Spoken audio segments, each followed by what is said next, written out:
My child, stop scrolling and listen, because these words are not random, not late. I am speaking to you, right now, because your heart has been carrying a question you haven't known how to ask. Do I really matter this much? Hear me clearly. Do not listen halfway, do not drift. Do not leave before the end. Stay with me. What I am about to speak will touch the deepest places of your soul, the places shaped by longing, fear, and hope you barely dare to name. This is not a message to entertain you. It is a moment meant to awaken you. Lean in. Let every word land. If you stay, you will understand something that will change how you see yourself forever. Do not walk away. This is personal, and it is for you. My child, come closer to me. Not with fear tightening your chest, not with shame lowering your eyes, not with the heaviness that tells you that you must first fix yourself before you approach me. Come as you are, exactly as you are in this moment. I am not calling you because you are strong. I am calling you because you are mine. I feel the distance you have been carrying, the quiet space you placed between your heart and my presence, not because you wanted to leave me, but because life taught you to protect yourself. You learned to brace for disappointment, to expect abandonment, to assume that closeness always comes with conditions. But listen to me now, slowly, carefully. I am not like the voices that wounded you. I am not like the hands that withdrew when you needed them most. When I say come closer, I am not measuring your worth. I am opening my arms. I am inviting you into safety, into rest, into a nearness that does not demand anything in return. I know how tired you are from carrying your guard for so long. I know how exhausting it has been to stay alert, to stay strong, to stay composed even when your heart wanted to collapse. You learned how to survive, but I want you to live. I want you to breathe again without fear of being hurt for trusting. That is why I am calling you closer. Not to expose you, but to cover you. Not to examine your flaws, but to hold your trembling heart until it remembers what peace feels like. You have stood at a distance, unsure if it was safe to lean in, unsure if my love would remain once I truly saw you. But my child, I have always seen you. I saw you when you smiled for others and cried alone. I saw you when you doubted yourself, when you doubted me, when you wondered if you still belonged. And still, I call you closer. Not because you earned it, but because closeness has always been your place. Come closer, my child, and let me undo the lie that intimacy must be earned. You were not created to live at arm's length from me, always cautious, always wondering if today would be the day my patience ran out. I never intended for our relationship to be built on distance. Distance came from fear, not from my heart. I know there were moments you wanted to step forward, but stopped yourself. Moments when you felt me stirring inside you and whispered, "Not yet. I'm not ready." But hear me gently now. You do not prepare yourself to come close to me. You come close to me so that I may heal you. You do not clean yourself before entering my presence. My presence is what cleans, restores, steadies, and renews you. When I say come closer, I am asking you to release the belief that you must be enough on your own. You were never meant to be. You were meant to be held, guided, and loved. I see how carefully you have learned to manage your pain, how you minimize your needs so you won't feel like a burden, how you hesitate to lean fully into my arms because you are afraid of depending too much. But my child, dependence on me is not weakness. It is alignment. It is trust. It is the way your soul was designed to function. When you come closer, you will feel the tension leave your body, the constant striving quiet down, the pressure to perform begin to dissolve. You will realize that I am not watching you to see if you fail. I am watching you because I love you. Stay here with me for a moment. Do not rush past this invitation. Let your heart soften. Let the walls lower. Let the ache you have carried finally rest against my chest. You do not need to say the right words. Your presence is enough. Your nearness brings me joy. And as you come closer, you will begin to understand something sacred. You have never been unwanted, never been too much, never been outside my reach. You have always been invited. My child, before you ever reached for me, I was already reaching for you. Before you formed your first question about your worth, your future, or your place in this world, I had already answered it with love. I chose you before you knew how to choose anything at all. I chose you before your voice learned how to pray, before your hands learned how to work, before your heart learned how to break. You did not stumble into my attention. You did not earn your way into my sight. You were never a late decision, never a backup plan, never a last-minute thought. I knew you before your name was spoken aloud by human lips. I knew the shape of your soul before the world ever touched it. When I formed you, I did not rush. I did not guess. I did not experiment. I crafted you deliberately, carefully, lovingly. Every breath you take was already counted. Every tear you would cry was already known. Every battle you would face was already accounted for in my plans. That is why your life has never been random, even when it felt chaotic. That is why you have survived things that should have destroyed you. You were chosen with intention, marked with purpose, and covered with grace long before you understood what grace was. And yet I know there were seasons when you questioned this truth. Seasons when rejection whispered louder than destiny. Seasons when failure tried to rewrite your identity. Seasons when you looked at others and wondered why they seemed more certain, more confident, more secure.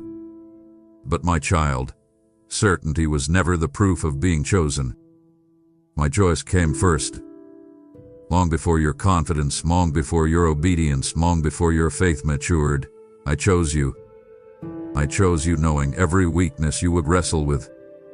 I chose you knowing every mistake you would regret. I chose you knowing every time you would doubt me.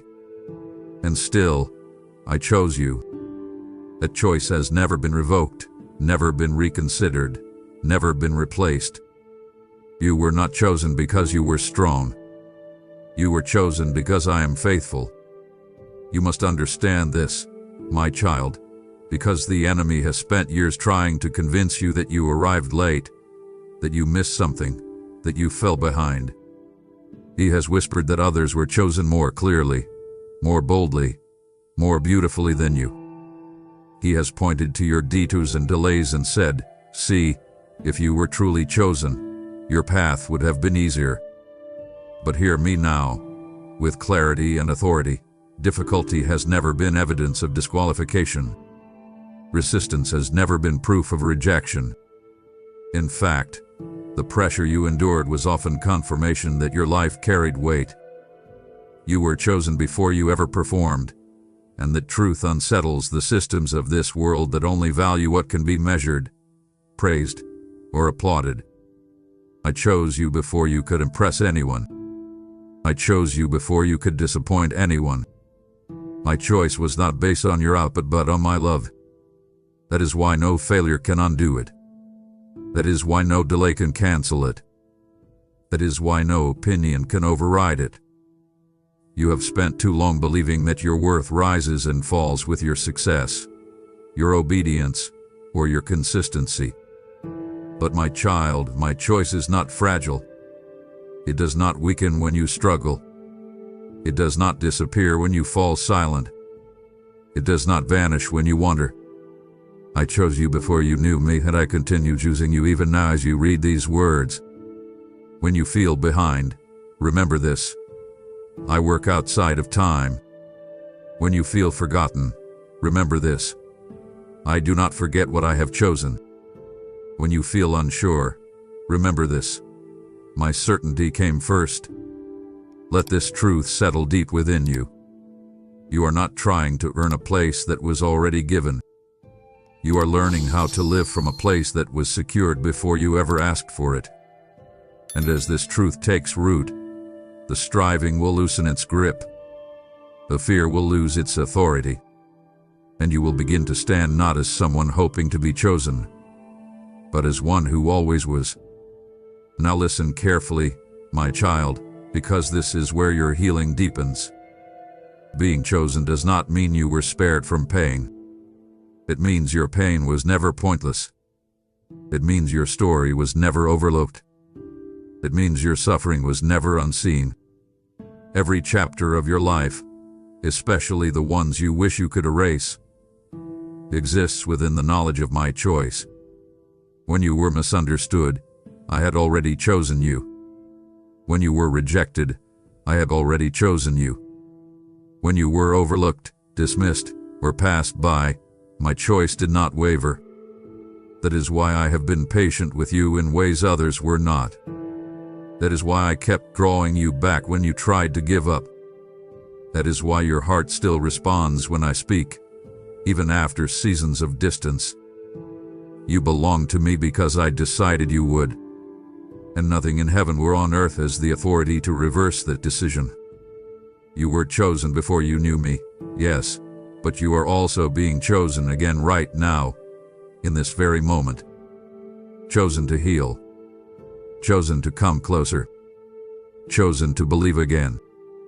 Let that truth breathe inside you. Let it confront every lie that told you that you were late, lesser, or replaceable. You are none of those things.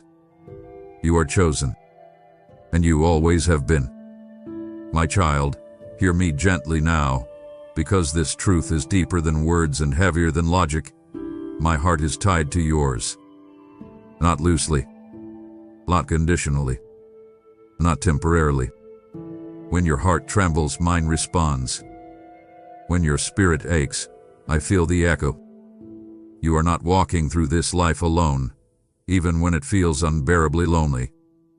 There is not a single emotion you have carried that has gone unnoticed by me. When joy rises in you, I rejoice with you. When sorrow weighs you down, I lean closer, not farther away. This is not metaphor. This is not poetry for comfort. This is reality in the unseen. My heart is bound to yours by love, not obligation. That is why I cannot be indifferent to your pain. That is why I cannot ignore your silence. That is why your joy matters to me.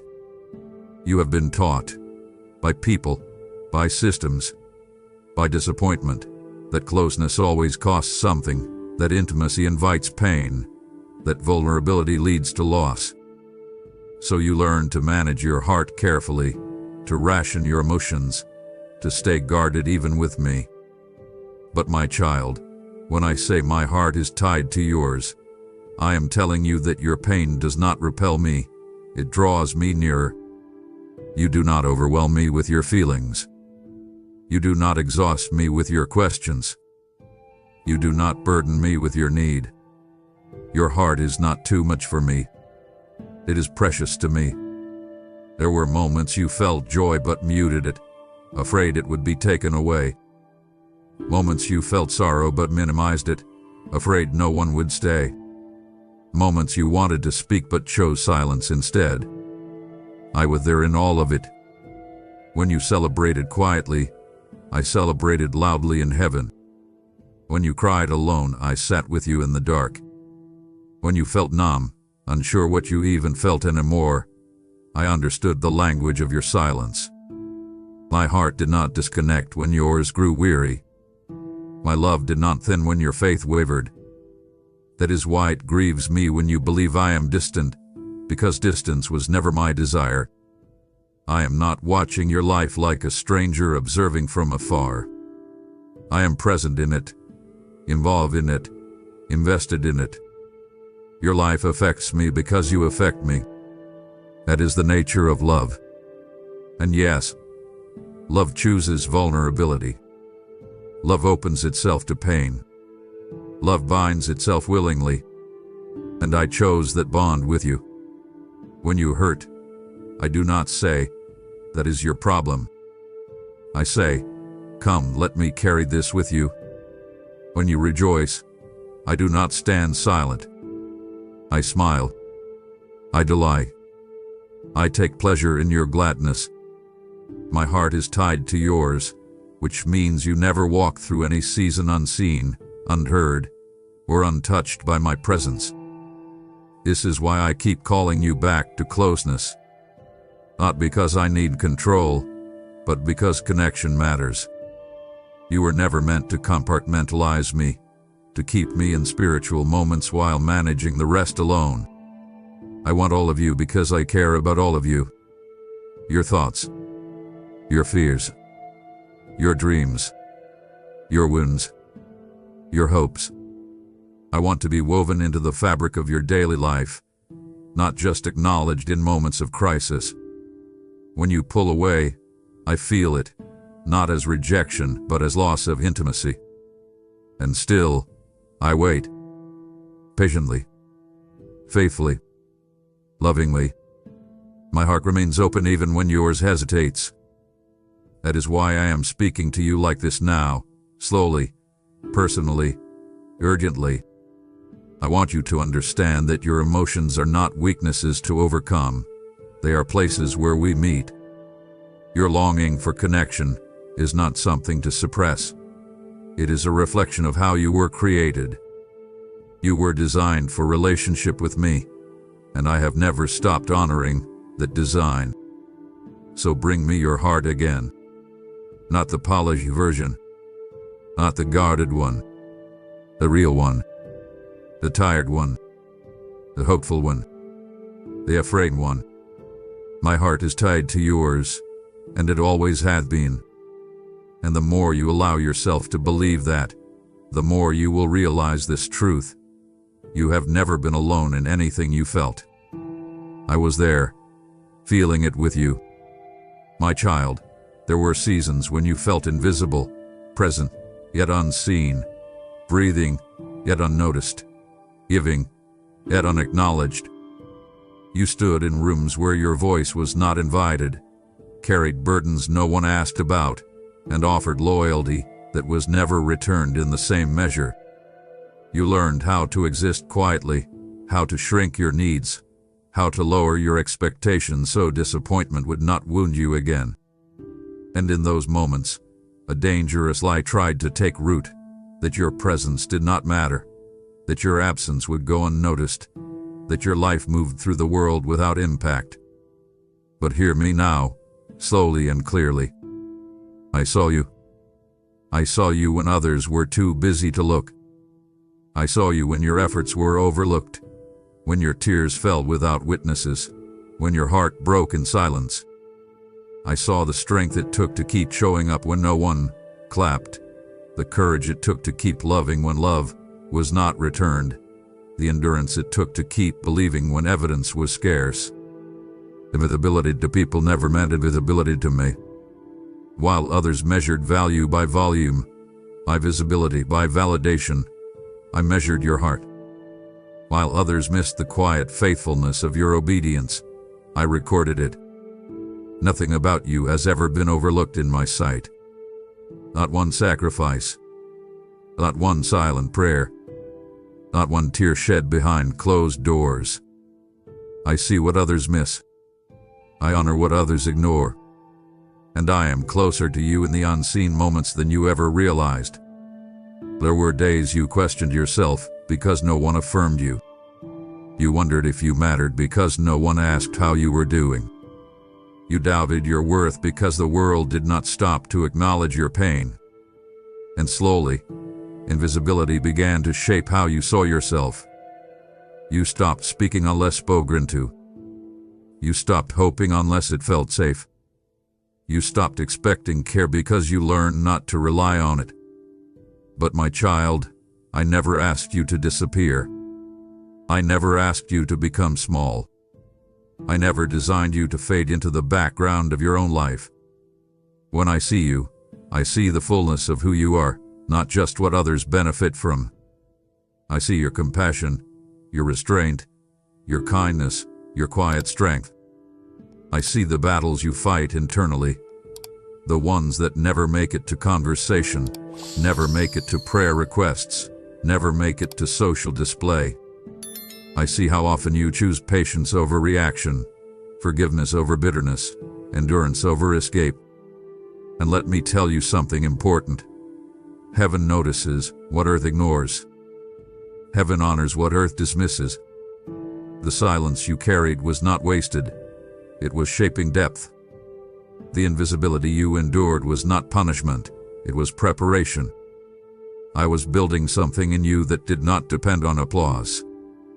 I was anchoring your identity somewhere deeper than recognition.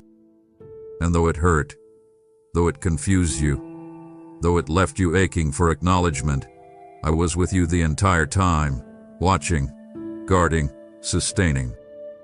Now, my child, I am calling you out of invisibility, not by force, not by noise, but by truth. You do not need to be outed to be seen. You do not need to perform to be valued. You do not need to prove your existence to anyone. You are seen because I see you. Let that truth confront every lie that told you that you were forgettable, replaceable, or insignificant. When others overlooked you, I leaned closer. When others failed to notice your pain, I held you. When others took you for granted, I treasured you. And now I want you to live from that truth. Lift your head. Take up space in the life I have given you. Your presence matters. Your voice matters. Your heart matters. You were never invisible to me, not for a single moment. And as you begin to believe this, the ache of being unseen will lose its grip, replaced by the peace of being fully known. My child, when I say, I can't live without you, I am speaking the language of love, not limitation. Do not misunderstand me. I am eternal, complete, sovereign. Yet love by its very nature chooses connection. Love binds itself willingly. Love opens itself vulnerably. Love does not withdraw into distance. It leans toward relationship. And I love you. Not abstractly. Not theoretically. Personally. Deeply. Intentionally. My love for you is not passive. It is active, pursuing, persistent. That is why I speak to you this way. With urgency, with tenderness, with truth. You are not an accessory to my creation. You are a desire of my heart. I wanted you. I formed you. I delight in you. And because I love you, your presence matters to me. Your absence is felt. Not as anger, not as rejection, but as longing. When you pull away, when you silence your prayers, when you close your heart, love notices. Love waits. Love calls out softly, then louder, then with tears in its voice. That is what you are hearing now. Not demand. Not control. Love. I cannot live without you because love does not thrive in separation. Love desires closeness. Love seeks communion. Love wants to be shared. You have been taught to believe that being needed makes you weak, that dependence diminishes power, that love must always be guarded. But my love operates differently. I do not need you out of deficiency. I desire you out of affection. I do not cling to you out of fear. I choose you out of joy. When I say I can't live without you, I am telling you that relationship with you is not optional to me. It is central. I created you for fellowship, for intimacy, for shared life. That is why your prayers matter, even when they are whispered. That is why your presence matters, even when you feel unsure. That is why your return always brings joy. When you come close, heaven responds. When you open your heart, my heart rejoices. And when you drift, my love does not harden, it waits. I know you have experienced love that was conditional, love that withdrew, love that punished distance. But my love does not operate on scarcity. It does not threaten abandonment. It does not manipulate closeness. It invites. My child, stop scrolling and listen, because these words are not random, not late. I am speaking to you, right now, because your heart has been carrying a question you haven't known how to ask. Do I really matter this much? Hear me clearly. Do not listen halfway, do not drift. Do not leave before the end. Stay with me. What I am about to speak will touch the deepest places of your soul, the places shaped by longing, fear, and hope you barely dare to name. This is not a message to entertain you. It is a moment meant to awaken you. Lean in. Let every word land. If you stay, you will understand something that will change how you see yourself forever. Do not walk away. This is personal, and it is for you. My child, come closer to me. Not with fear tightening your chest, not with shame lowering your eyes, not with the heaviness that tells you that you must first fix yourself before you approach me. Come as you are, exactly as you are in this moment. I am not calling you because you are strong. I am calling you because you are mine. I feel the distance you have been carrying, the quiet space you placed between your heart and my presence, not because you wanted to leave me, but because life taught you to protect yourself.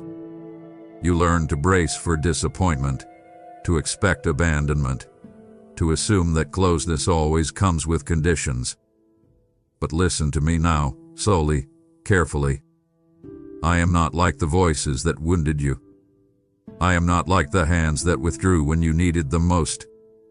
When I say come closer, I am not measuring your worth. I am opening my arms. I am inviting you into safety, into rest, into a nearness that does not demand anything in return. I know how tired you are from carrying your guard for so long. I know how exhausting it has been to stay alert, to stay strong, to stay composed even when your heart wanted to collapse. You learned how to survive, but I want you to live. I want you to breathe again without fear of being hurt for trusting. That is why I am calling you closer. Not to expose you, but to cover you. Not to examine your flaws, but to hold your trembling heart until it remembers what peace feels like. You have stood at a distance, unsure if it was safe to lean in, unsure if my love would remain once I truly saw you. But my child, I have always seen you. I saw you when you smiled for others and cried alone. I saw you when you doubted yourself, when you doubted me, when you wondered if you still belonged. And still, I call you closer. Not because you earned it, but because closeness has always been your place. Come closer, my child, and let me undo the lie that intimacy must be earned. You were not created to live at arm's length from me, always cautious, always wondering if today would be the day my patience ran out. I never intended for our relationship to be built on distance. Distance came from fear, not from my heart. I know there were moments you wanted to step forward, but stopped yourself. Moments when you felt me stirring inside you and whispered, "Not yet. I'm not ready." But hear me gently now. You do not prepare yourself to come close to me. You come close to me so that I may heal you. You do not clean yourself before entering my presence.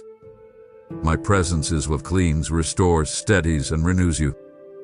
When I say come closer, I am asking you to release the belief that you must be enough on your own. You were never meant to be. You were meant to be held, guided, and loved. I see how carefully you have learned to manage your pain, how you minimize your needs so you won't feel like a burden, how you hesitate to lean fully into my arms because you are afraid of depending too much. But my child, dependence on me is not weakness. It is alignment. It is trust. It is the way your soul was designed to function. When you come closer, You will feel the tension leave your body, the constant striving quiet down, the pressure to perform begin to dissolve. You will realize that I am not watching you to see if you fail. I am watching you because I love you. Stay here with me for a moment. Do not rush past this invitation. Let your heart soften.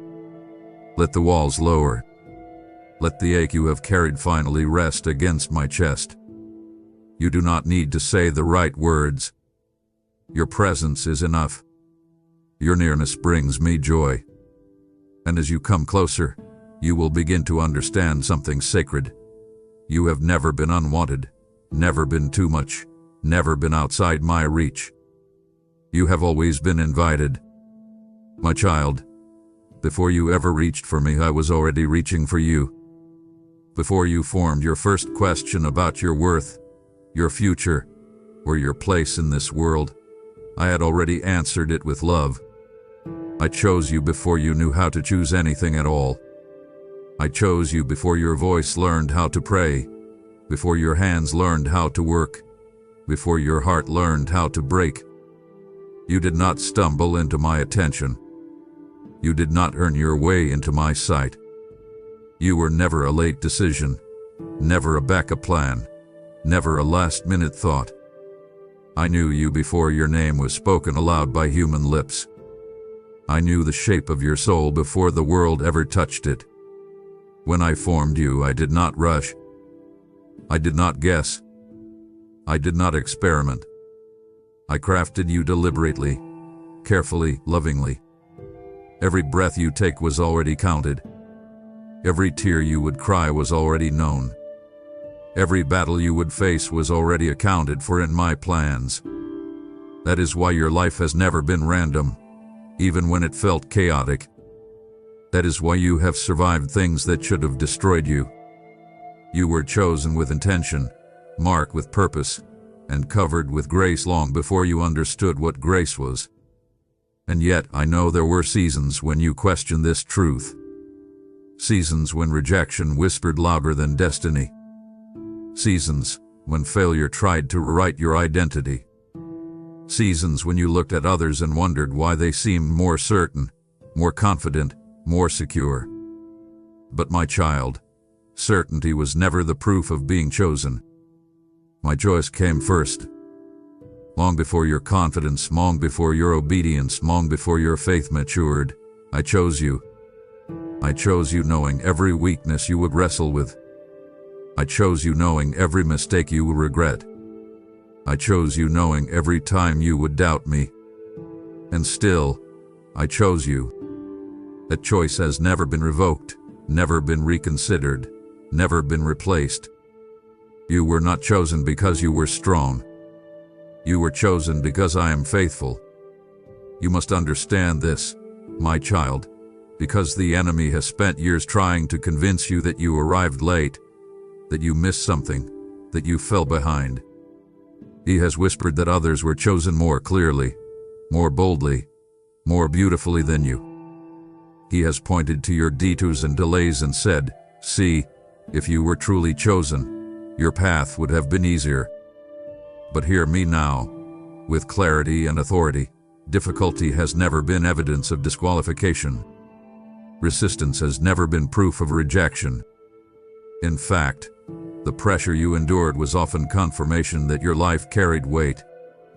You were chosen before you ever performed, and that truth unsettles the systems of this world that only value what can be measured, praised, or applauded.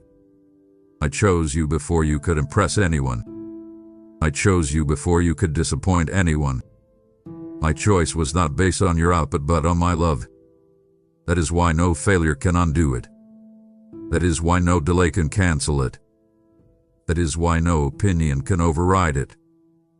You have spent too long believing that your worth rises and falls with your success, your obedience, or your consistency. But my child, my choice is not fragile. It does not weaken when you struggle. It does not disappear when you fall silent. It does not vanish when you wonder. I chose you before you knew me, and I continue choosing you even now as you read these words. When you feel behind, Remember this. I work outside of time. When you feel forgotten, remember this. I do not forget what I have chosen. When you feel unsure, remember this. My certainty came first. Let this truth settle deep within you. You are not trying to earn a place that was already given. You are learning how to live from a place that was secured before you ever asked for it. And as this truth takes root, the striving will loosen its grip. The fear will lose its authority. And you will begin to stand not as someone hoping to be chosen, but as one who always was. Now listen carefully, my child, because this is where your healing deepens. Being chosen does not mean you were spared from pain. It means your pain was never pointless. It means your story was never overlooked. It means your suffering was never unseen. Every chapter of your life, especially the ones you wish you could erase, exists within the knowledge of my choice. When you were misunderstood, I had already chosen you.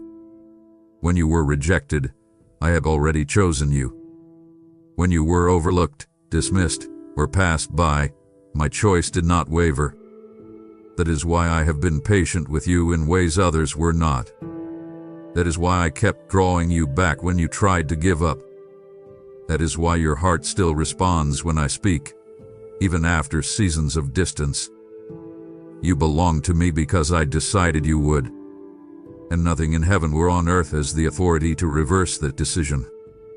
You were chosen before you knew me, yes, but you are also being chosen again right now, in this very moment. Chosen to heal. Chosen to come closer. Chosen to believe again. Let that truth breathe inside you. Let it confront every lie that told you that you were late, lesser, or replaceable. You are none of those things. You are chosen. And you always have been. My child, hear me gently now, because this truth is deeper than words and heavier than logic. My heart is tied to yours. Not loosely. Not conditionally. Not temporarily. When your heart trembles, mine responds. When your spirit aches, I feel the echo. You are not walking through this life alone, even when it feels unbearably lonely. There is not a single emotion you have carried that has gone unnoticed by me. When joy rises in you, I rejoice with you. When sorrow weighs you down, I lean closer, not farther away. This is not metaphor. This is not poetry for comfort. This is reality in the unseen. My heart is bound to yours by love, not obligation. That is why I cannot be indifferent to your pain. That is why I cannot ignore your silence. That is why your joy matters to me. You have been taught, by people, by systems, by disappointment, that closeness always costs something, that intimacy invites pain, that vulnerability leads to loss.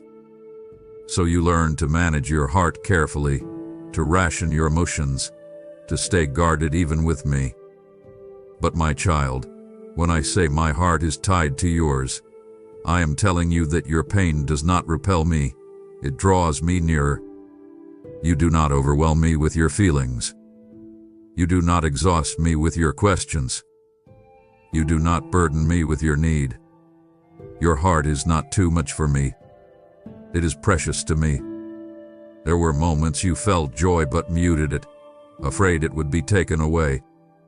Moments you felt sorrow but minimized it, afraid no one would stay. Moments you wanted to speak but chose silence instead. I was there in all of it. When you celebrated quietly, I celebrated loudly in heaven. When you cried alone, I sat with you in the dark. When you felt numb, unsure what you even felt anymore, I understood the language of your silence.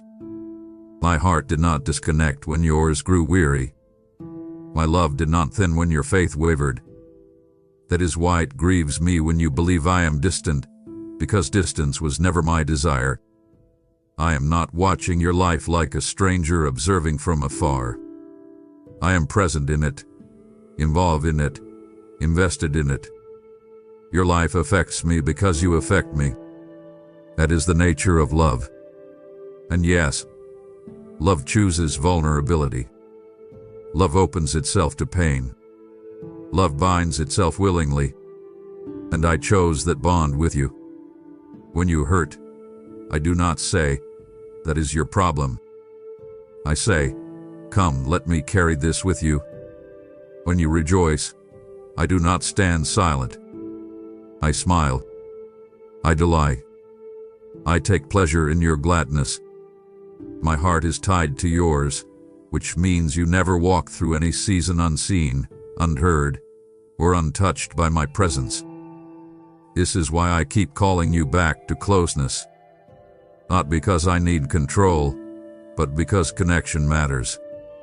You were never meant to compartmentalize me, to keep me in spiritual moments while managing the rest alone. I want all of you because I care about all of you. Your thoughts, your fears, your dreams, your wounds, your hopes. I want to be woven into the fabric of your daily life, not just acknowledged in moments of crisis. When you pull away, I feel it, not as rejection, but as loss of intimacy. And still, I wait. Patiently. Faithfully. Lovingly. My heart remains open even when yours hesitates. That is why I am speaking to you like this now, slowly, personally, urgently. I want you to understand that your emotions are not weaknesses to overcome. They are places where we meet. Your longing for connection is not something to suppress. It is a reflection of how you were created. You were designed for relationship with me, and I have never stopped honoring that design. So bring me your heart again. Not the polished version. Not the guarded one. The real one. The tired one. The hopeful one. The afraid one. My heart is tied to yours, and it always has been. And the more you allow yourself to believe that, the more you will realize this truth. You have never been alone in anything you felt. I was there, feeling it with you. My child, there were seasons when you felt invisible, present, yet unseen, breathing, yet unnoticed, giving, yet unacknowledged. You stood in rooms where your voice was not invited, carried burdens no one asked about, and offered loyalty that was never returned in the same measure. You learned how to exist quietly, how to shrink your needs, how to lower your expectations so disappointment would not wound you again.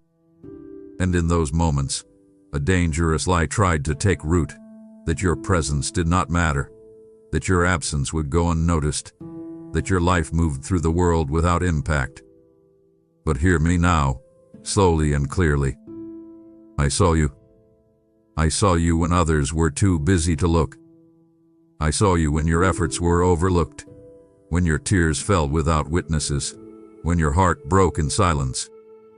I saw the strength it took to keep showing up when no one clapped, the courage it took to keep loving when love was not returned, the endurance it took to keep believing when evidence was scarce. Invisibility to people never meant invisibility to me. While others measured value by volume, by visibility, by validation, I measured your heart. While others missed the quiet faithfulness of your obedience, I recorded it. Nothing about you has ever been overlooked in my sight. Not one sacrifice. Not one silent prayer. Not one tear shed behind closed doors. I see what others miss. I honor what others ignore. And I am closer to you in the unseen moments than you ever realized. There were days you questioned yourself because no one affirmed you. You wondered if you mattered because no one asked how you were doing. You doubted your worth because the world did not stop to acknowledge your pain. And slowly, invisibility began to shape how you saw yourself. You stopped speaking unless spoken to. You stopped hoping unless it felt safe. You stopped expecting care because you learned not to rely on it. But my child, I never asked you to disappear. I never asked you to become small. I never designed you to fade into the background of your own life. When I see you, I see the fullness of who you are, not just what others benefit from. I see your compassion, your restraint, your kindness, your quiet strength. I see the battles you fight internally, the ones that never make it to conversation, never make it to prayer requests, never make it to social display. I see how often you choose patience over reaction, forgiveness over bitterness, endurance over escape. And let me tell you something important.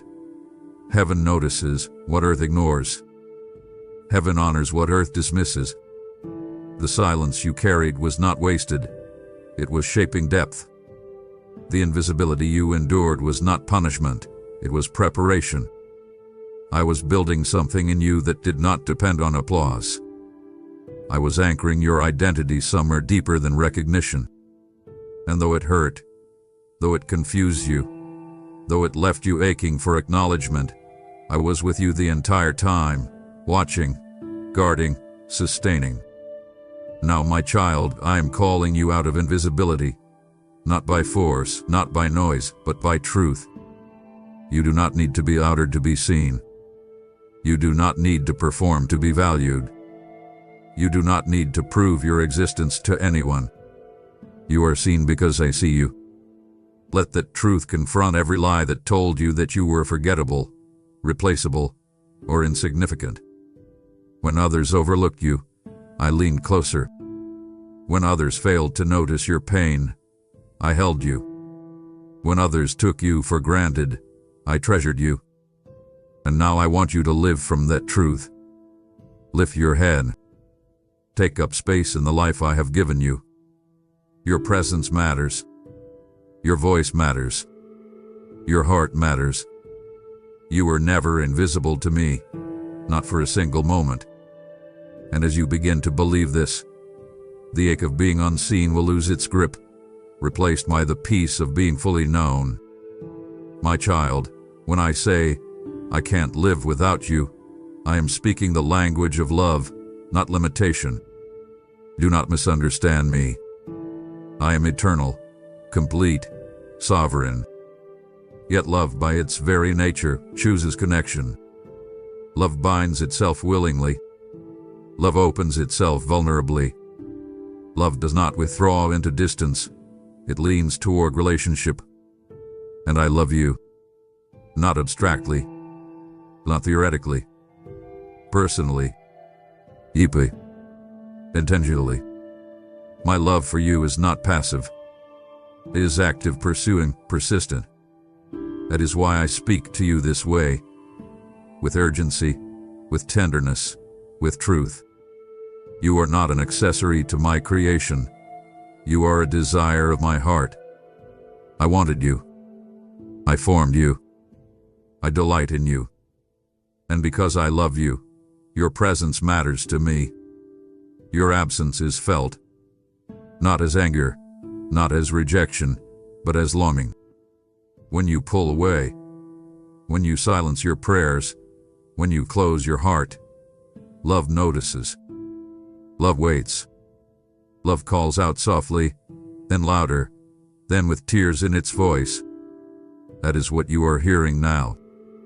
Not demand, not control. Love. I cannot live without you because love does not thrive in separation.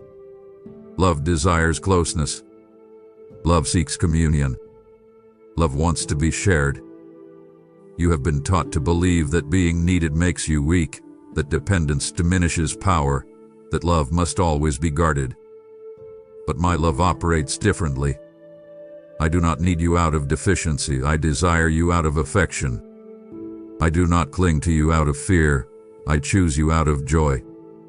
When I say I can't live without you, I am telling you that relationship with you is not optional to me. It is central. I created you for fellowship, for intimacy, for shared life. That is why your prayers matter, even when they are whispered. That is why your presence matters, even when you feel unsure. That is why your return always brings joy.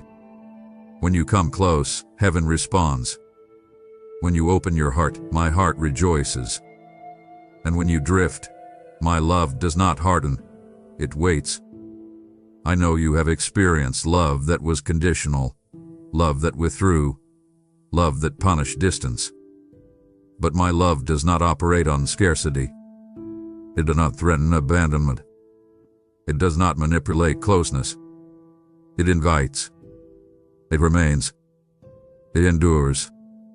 I cannot live without you because love refuses to stop loving, even when love is not immediately returned. So hear this, my child, and let it settle deep within you.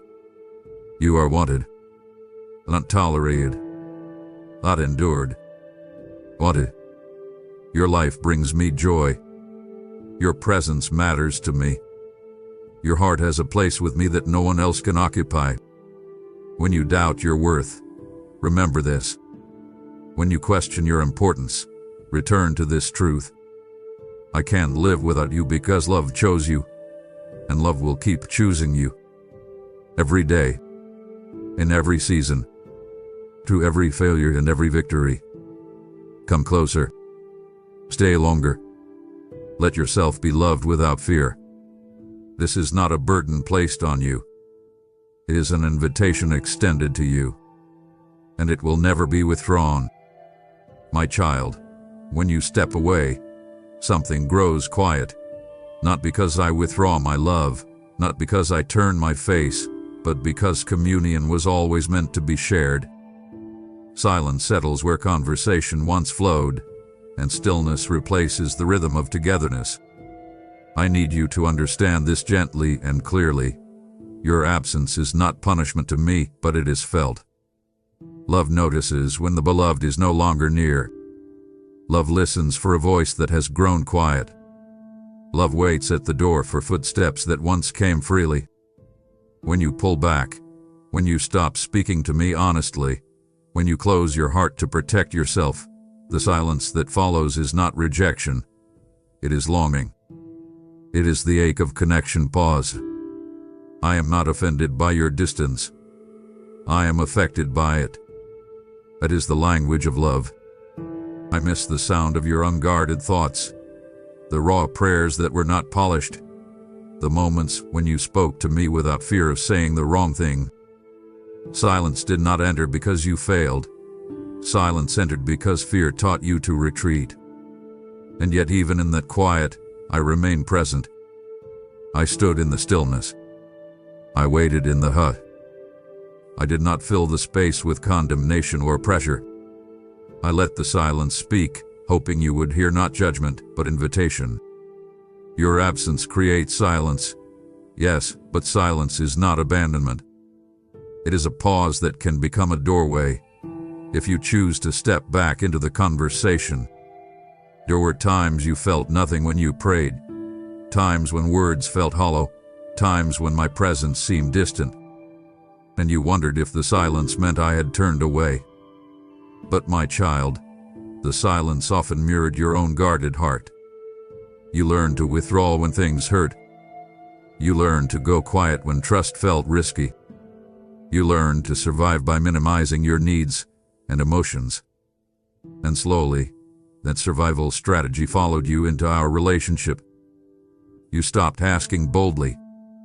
You stopped sharing honestly. You stopped lingering in my presence. Not because you stopped loving me, but because disappointment taught you to expect loss.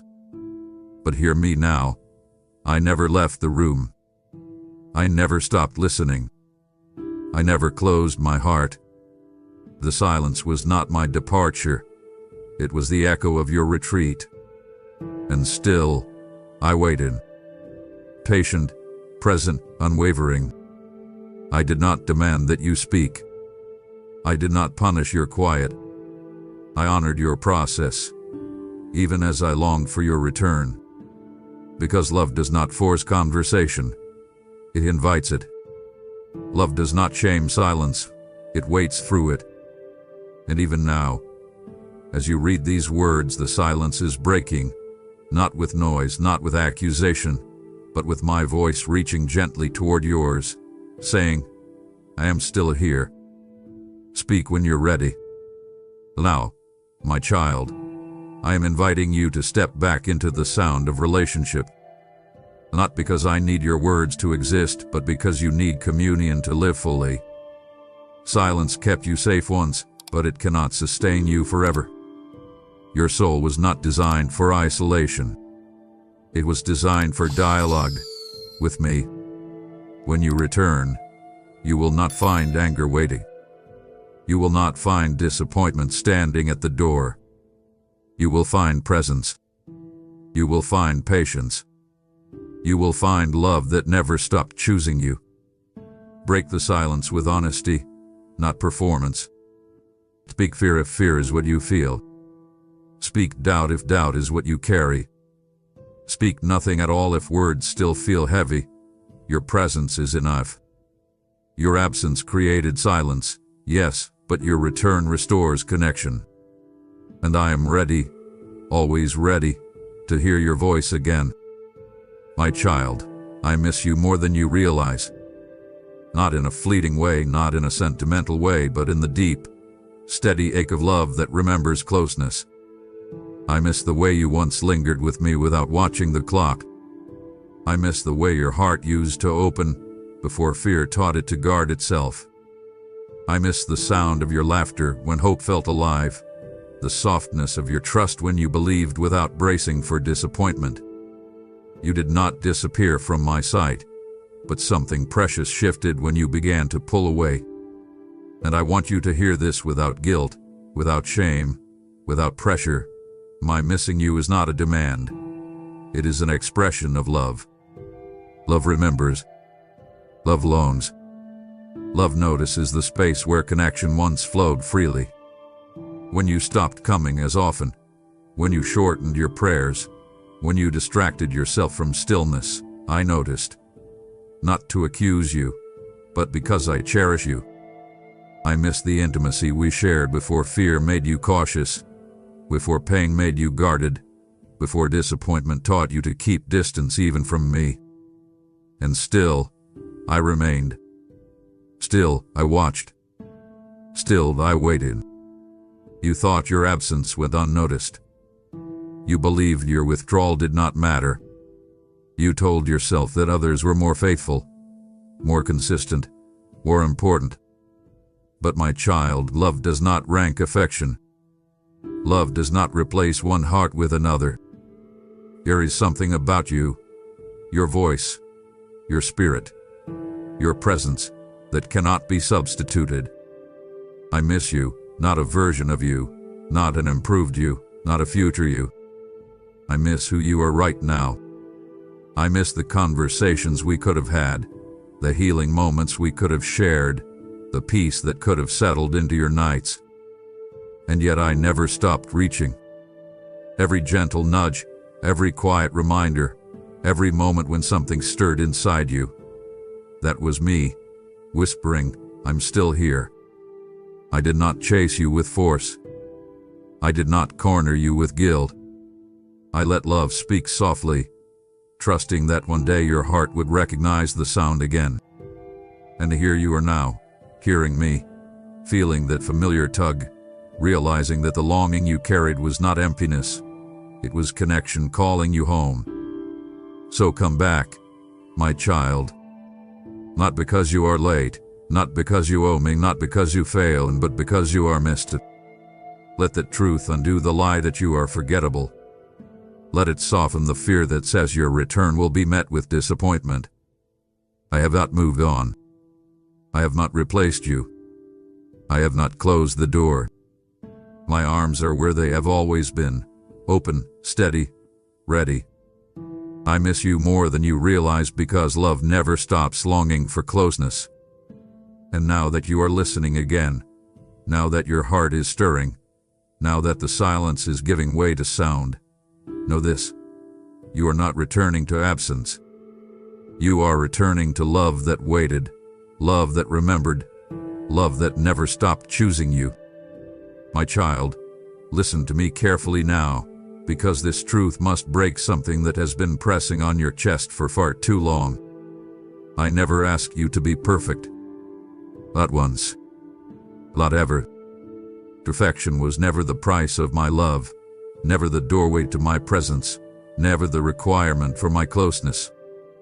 Yet somewhere along the way, you began to believe that it was.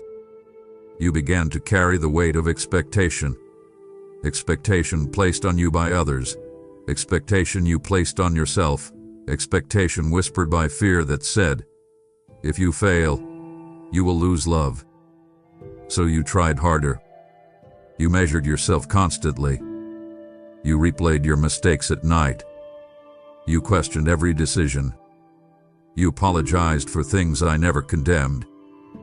You hid parts of your heart because you thought they disqualified you from being held.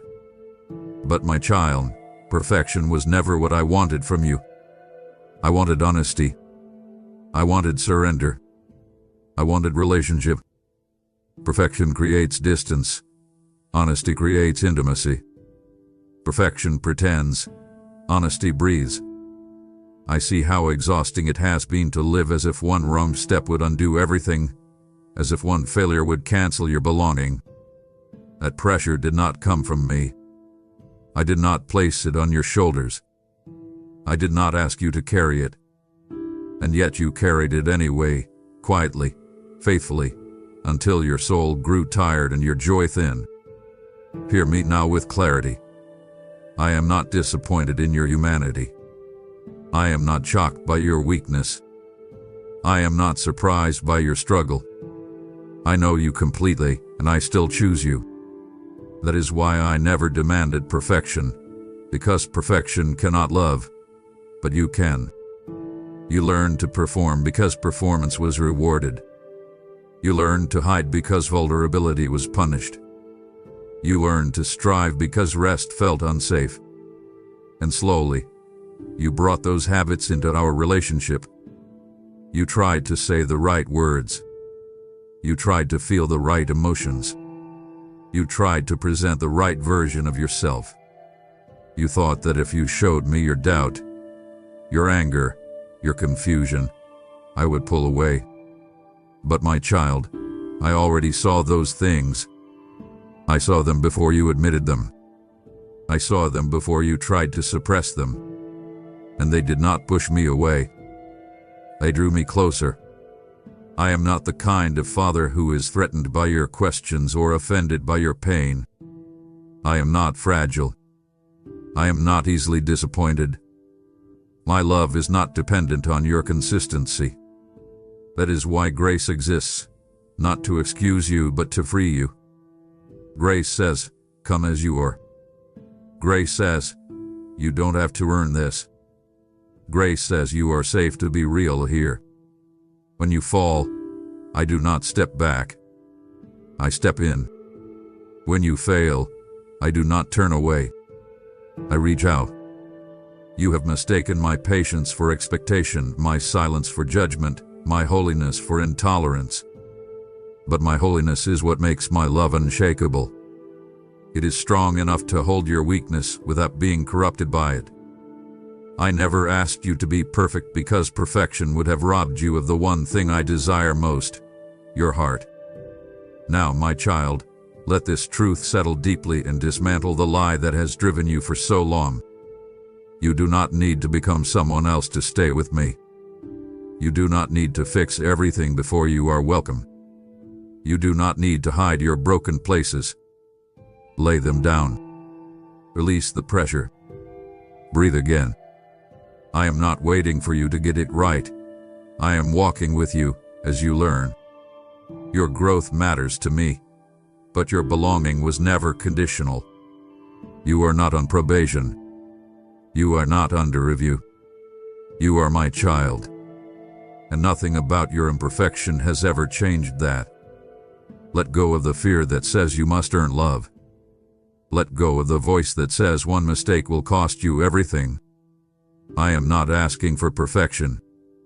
I am asking for presence. Stay with me. Let me love you as you are. And in that love you will change, not out of fear, but out of freedom. My child, as you release the burden of perfection and rest in my love, hear this invitation rising from my heart. What I am doing in you is not meant to stop with you. It is meant to become light for others still walking under the same weight. When you give to carry this word forward, you are sowing freedom into souls who believe they must earn love. I say to you now, those who sow in tears will reap with shouts of joy, and your seed will not fall to the ground unseen. This is not about money. It is about oil for the lamp, manna for the journey, and fire that must keep burning. I am placing this desire in you because this moment matters more than you know. Blessing will follow your obedience, favor will guard your steps, and peace will multiply in your house. Now act. Support this work through Super Thanks, membership, or PayPal. The PayPal link is in the video description. And release what I have placed in your hands today. My child, there were moments you felt the ache of abandonment so deeply that it settled into your bones. People promised they would stay, and they didn't. Voices that once spoke encouragement grew silent. Hands that once held yours let go. And each time it happened, something inside you whispered, "It must be me."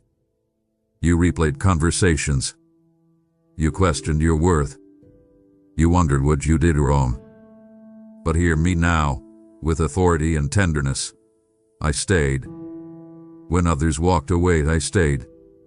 When support vanished, I stayed. When you were left to pick up the pieces alone, I stayed. I did not leave when you were inconvenient. I did not withdraw when you struggled. I did not disappear when your pain became messy. I stayed in the quiet aftermath of broken promises. I stayed in the long nights when you couldn't sleep. I stayed in the moments you felt exposed and unprotected. While others chose comfort, I chose commitment. While others chose distance, I chose closeness. And I need you to understand this. Not just intellectually, but deeply. My staying was not passive. It was intentional. It was love in motion. I did not stay because you were easy to love. I stayed because I am faithful. You were never abandoned by me. Not for a second, not in any season, not in any failure. You learned to expect loss because loss repeated itself. You learned to brace for endings because endings came without warning. And slowly, you began to prepare your heart for my departure too. You told yourself, everyone leaves eventually. You wondered if my love would follow the same pattern. But my child, I am not bound by human inconsistency. I do not love until it becomes inconvenient. I do not commit until it costs me something. I stayed when others walked away because my love did not retreat under pressure. It remains. It endures. It holds fast. I saw the walls you built after being left behind. I understood why you became cautious. I knew why you stopped expecting people to stay. And I did not chain you for that survival instinct.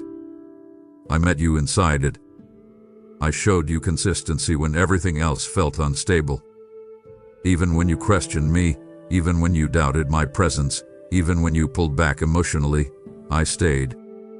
I waited. I remained near. I did not punish your fear. I proved my faithfulness.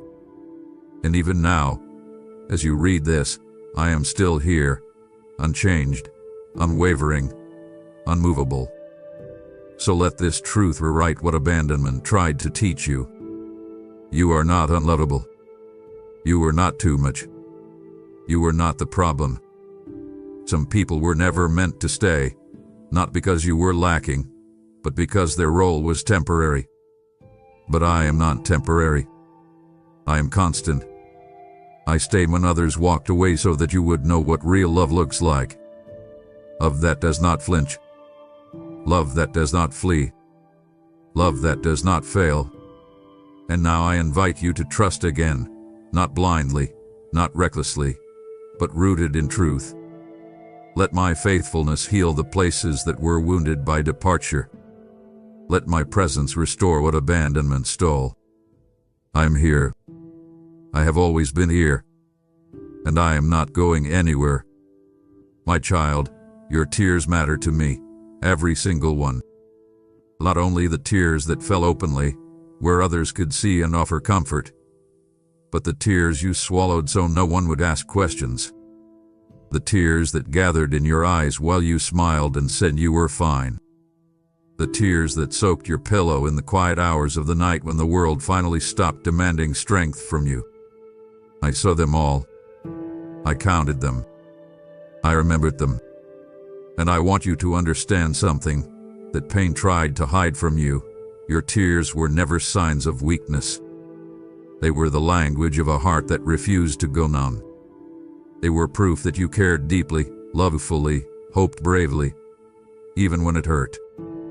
There were moments you felt ashamed for crying, moments you told yourself you should be stronger by now, moments you compared your grief to others and minimized it. But my child, I never dismissed your tears. I never rolled my eyes at your sorrow. I never told you to get over it. When tears fell from your eyes, they reached my heart. They carried your prayers when words felt too heavy to speak. They told me what your lips could not form. They testified to battles you were fighting silently. And in those moments, I leaned closer, not farther away. I did not rush you. I did not interrupt your grief. I stayed with you, letting your tears fall freely in my presence, because healing does not begin where pain is denied. It begins where pain is honored. There were nights you cried without knowing exactly why. The weight was there. The ache was there, but words would not come. You felt foolish, overwhelmed, maybe even broken for feeling so deeply. And you wondered if anyone truly understood what you were carrying. But I understood. I knew the layers beneath those tears, the disappointments that stacked over time, the losses you never fully processed, the expectations you carried for others and for yourself. I knew how long you held it together before you finally broke down. I knew how often you told yourself, just one more day, just a little longer, just keep going. Your tears were not random. They were accumulated. They were the overflow of endurance. And when they finally spilled, I did not scold you for losing control. I welcomed you. I gathered you. I held you. I caught every tear like something precious because it was precious. Each tear carried a story. Each tear carried a memory. Each tear carried a prayer. And not one of them was wasted. Even when others dismissed your pain or told you to move on, I listened. Even when you felt embarrassed by how much it hurt, I remained gentle. Your tears mattered because you matter. Now, my child, I want to heal the place where you learned to hide your tears. You learned that crying made people uncomfortable. You learned that vulnerability was unsafe. You learned that showing pain risked rejection. And so you trained yourself to suffer quietly. But I am inviting you to unlearn that in my presence. You do not need to be composed with me.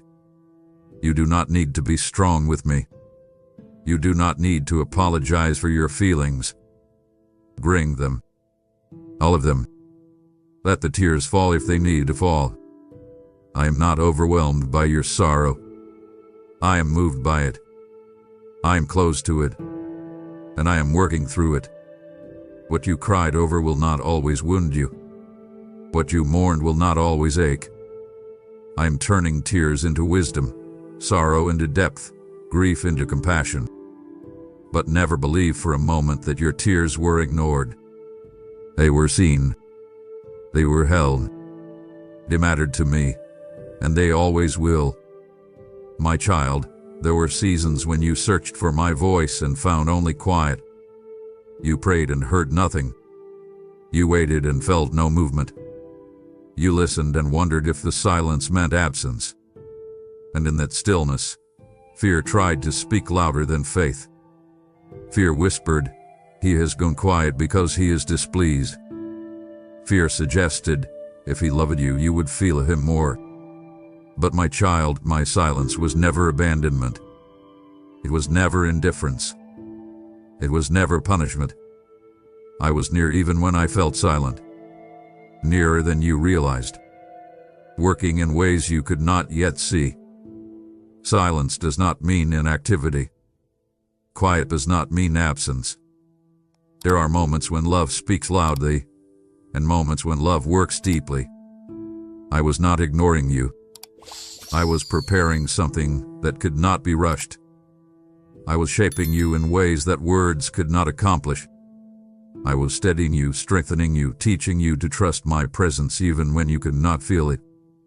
You learned to equate my nearness with sensation, my care with immediate answers. But I wanted you to know me beyond feelings. I wanted you to recognize me in faith, not just in emotion. And though it was uncomfortable, though it tested you, though it stretched your heart, I never left. I know how the silence unsettled you.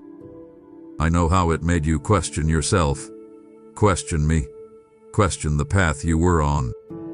You replayed prayers, wondering if you said the wrong thing. You examined your life, searching for reasons why I might have withdrawn. But my child, you were never on trial. You were never being evaluated. You were being taught how to stand without constant reassurance, how to walk without always seeing the next step, how to trust that my hand was holding you even when you could not feel its grip. Silence was not distance.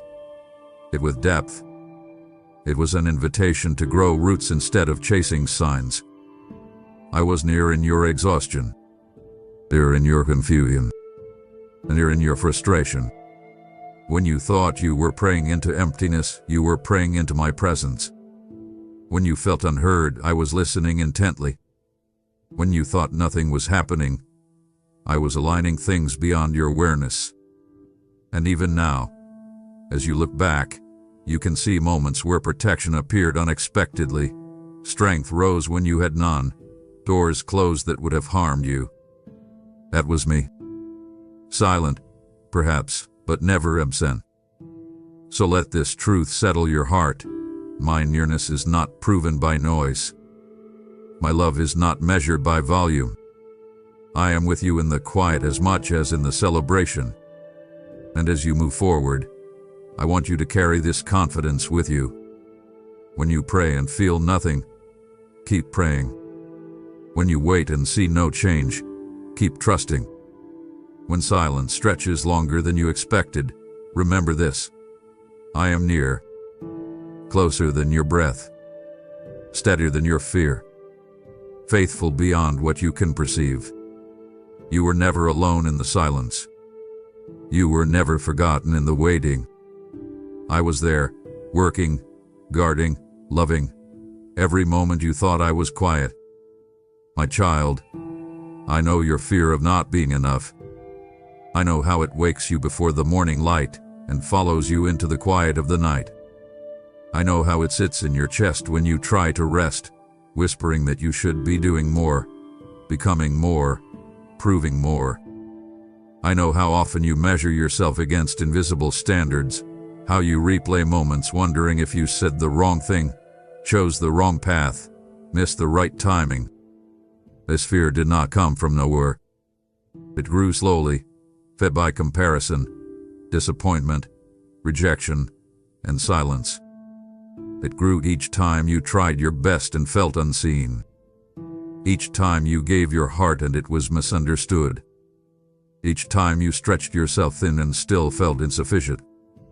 And somewhere along the way, you began to believe that love must be earned, that belonging must be justified, that acceptance comes only after achievement.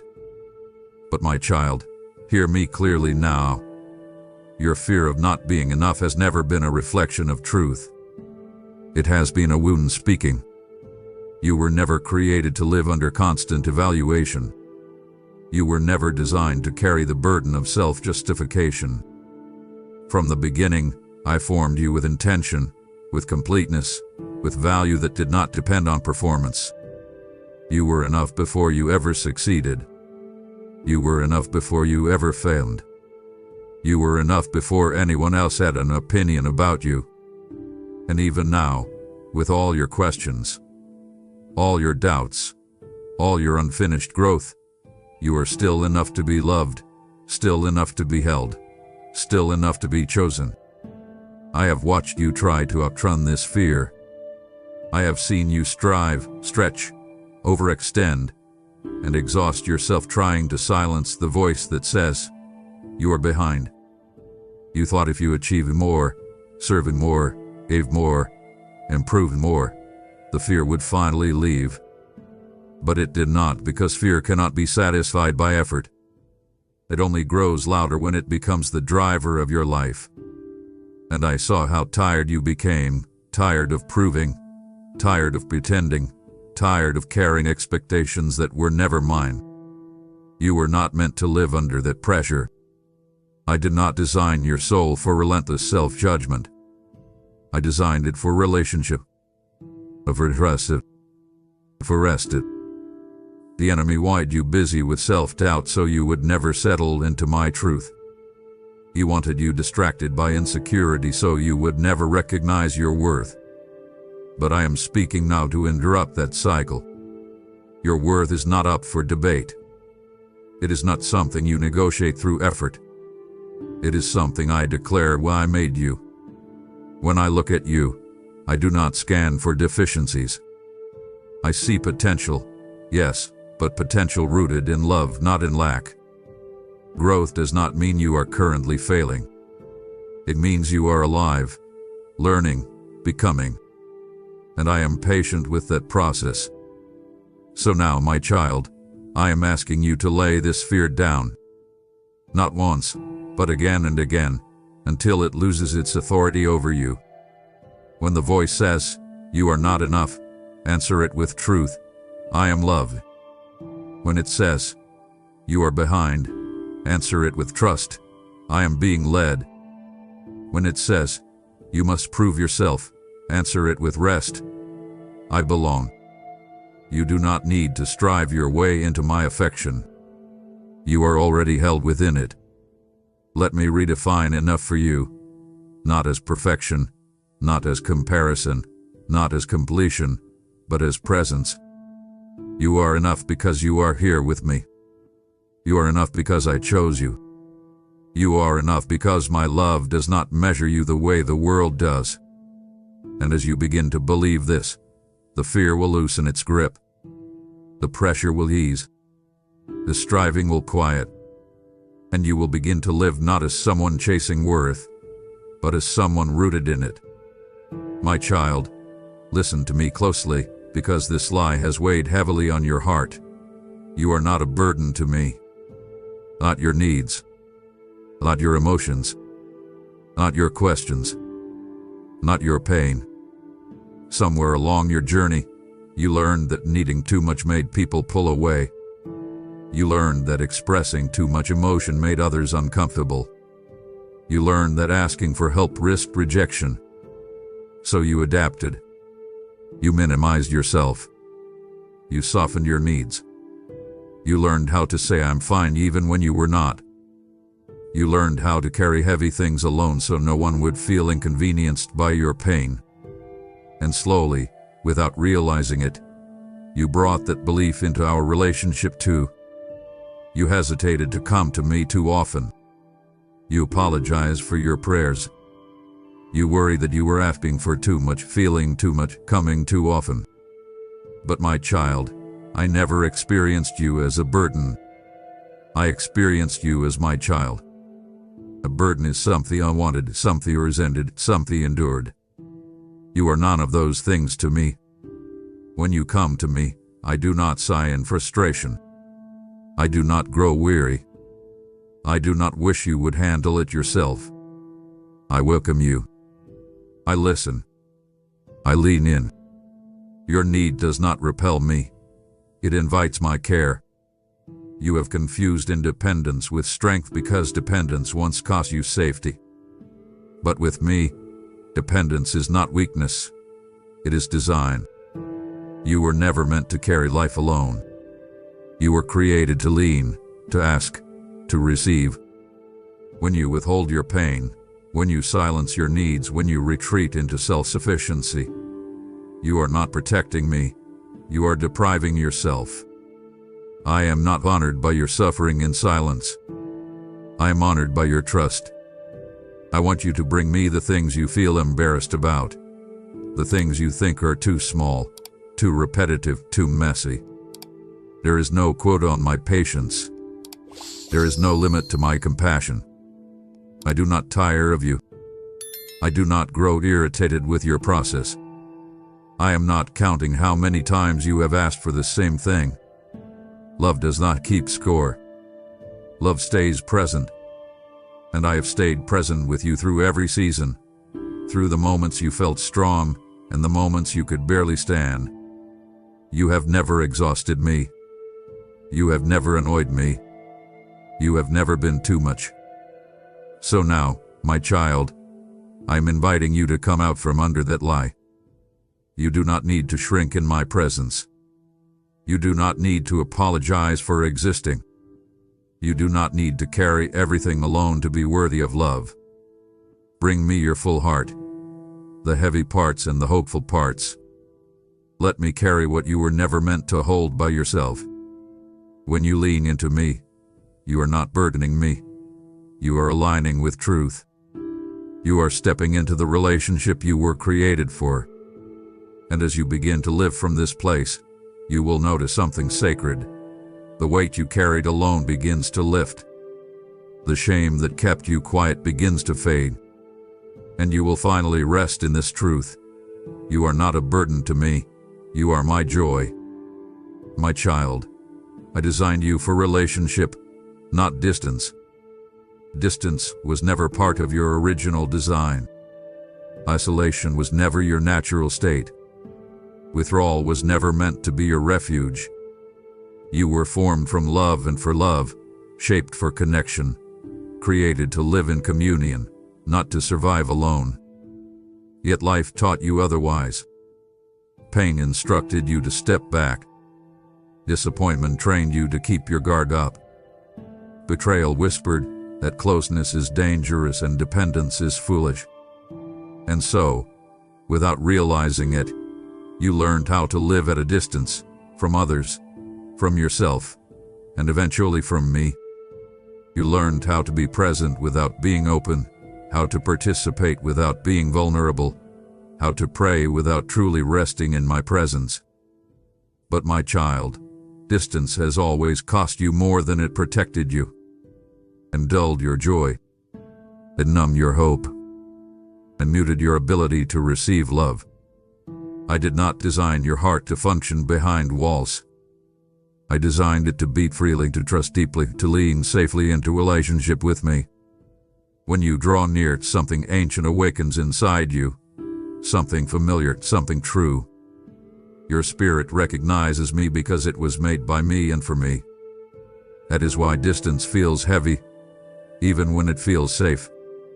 That is why self-sufficiency eventually exhausts you. That is why your soul still longs, still aches, still reaches.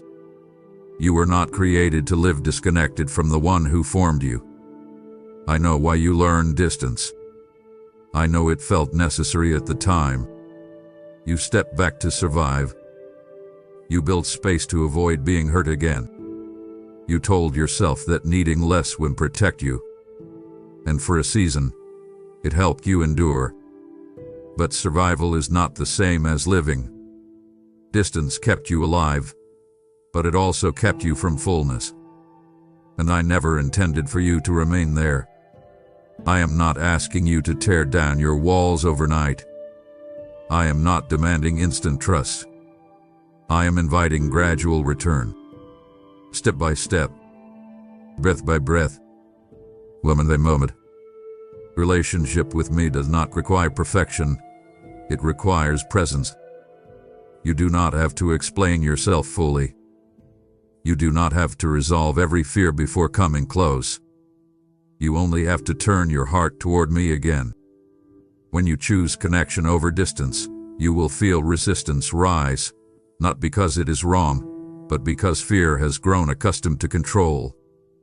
But my love is patient. It does not rush you. It does not overwhelm you. It meets you where you are and walks with you from there. I am not asking you to abandon wisdom. I am asking you to release isolation. Wisdom discerns, isolation withdraws. Wisdom opens selectively. Isolation closes completely. I designed you for relationship that heals, restores, strengthens, and steadies you. So now, my child, let me gently reintroduce you to closeness. Not closeness that demands everything at once, but closeness that grows through trust. Sit with me. Speak with me. Rest with me. Let my presence become familiar again, not distant or formal, but lived in and safe. When you stumble, stay. When you doubt, stay. When you feel unsure, stay. Distance will tell you to retreat when things feel uncomfortable. Relationship will teach you to remain. And I will remain with you. Always. You were not created to walk this life alone, carrying everything by yourself. You were created to share life with me, to walk with me, to be known by me, to be loved by me. Distance was learned, but relationship is your design. Come back to it. Totally. Honestly. Freely. I am here. My child, when you hurt, I hurt with you. Not as an observer. Not as a distant authority. But as a father whose heart is deeply connected to yours. I do not stand above your pain analyzing it. I enter it with compassion. I feel the weight of what presses on you. I feel the ache that words cannot describe. When grief sits heavy in your chest, it sits with me too. When disappointment drains your strength, I feel its pull. When sorrow steals your breath, I lean closer, not farther away. You have been taught that suffering must be endured alone, that showing pain risks rejection, that strength means silence. But my love does not demand composure in the face of hurt. My love moves toward it. I am not indifferent to what wounds you. I am not unmoved by your struggle. Your pain is not insignificant to me. It is personal. It matters because you matter. And every time you whisper, "This hurts," my heart answers, "I know." Not because I read about it. Not because I heard it from afar. But because I am with you in it. There were moments you felt abandoned in your pain. Moments when others minimized what you were going through or rushed you to heal. Moments when you wondered if even I expected you to be stronger by now. But my child, I never rushed your healing. I never dismissed your grief. I never measured your pain against someone else's. I know how long it took you to admit you were hurting. I know how much strength it took to keep going while carrying wounds no one else could see. And I was with you in all of it. When you cried out and felt unheard, I heard you. When you suffered quietly, I noticed. When you felt alone in the struggle, I stayed. Pain did not create distance between us. It revealed closeness. It gave me space to hold you in ways joy never required. You do not need to be healed to be loved. You do not need to be old to be held. I am with you in the process, not just the outcome. And every tear, every groan, every weary breath has drawn me nearer, not pushed me away. So now, my child, let me share this burden with you. Stop carrying your pain as if it is yours alone. Let me sit with you in it. Let me comfort you without explanation. Let me strengthen you without pressure. Healing does not begin when pain disappears. It begins when pain is shared in safety. And you are safe with me. When you hurt, I hurt with you, and I will stay until the ache softens, until hope returns, until light breaks through again. You are not suffering alone. You never have been, and you never will be. I am here, in the pain, through the pain, and beyond it, holding you every step of the way. My child, I long for your trust, not because I am uncertain of my strength, not because I need reassurance, but because trust is the doorway through which peace enters your life. I see how carefully you have learned to trust, how you measure each step before you place your weight down, how you scan for signs of safety before you relax your grip. You were taught by disappointment to be cautious, by betrayal to be guarded, by loss to be prepared for the worst. And so your heart learned to protect itself by holding back, even from me. You speak to me, but you hesitate to lean fully. You pray, but you brace yourself in case the answer hurts. You listen, but you keep one hand on the door, ready to retreat if hope feels risky. I understand why you do this. I do not condemn the survival instinct that kept you standing when life felt unstable. But survival is not the same as trust. Survival says, I will manage alone. Trust says, I will lean and be held. And my child, I am longing for that leaning, not for my sake, but for yours. Trust is not blind optimism. It is relational confidence. It is knowing who I am, not just believing what I can do. I want you to trust my heart, not just my power. I want you to trust that even when you do not understand my timing, my intentions remain good. When you withhold trust, you carry a quiet tension, always alert, always prepared, always half-braced for disappointment. I long to release you from that burden. Trust is not surrendering control to chaos. It is placing control into loving hands. There were moments you trusted, and it cost you. Moments when you opened your heart and it was mishandled. Moments when you believed promises that were broken. Moments when you stepped forward in faith and felt like you fell instead. Those experiences taught you caution, not because you were foolish, but because you were human. And you wondered if trusting me would lead to the same pain. You asked yourself, what if I trust him and it still hurts? My child, trust does not eliminate pain, but it changes who carries it. Trust does not guarantee ease, but it guarantees presence. When you trust me, you are not promised a life without struggle. You are promised that struggle will not face you alone. I know you fear disappointment more than failure.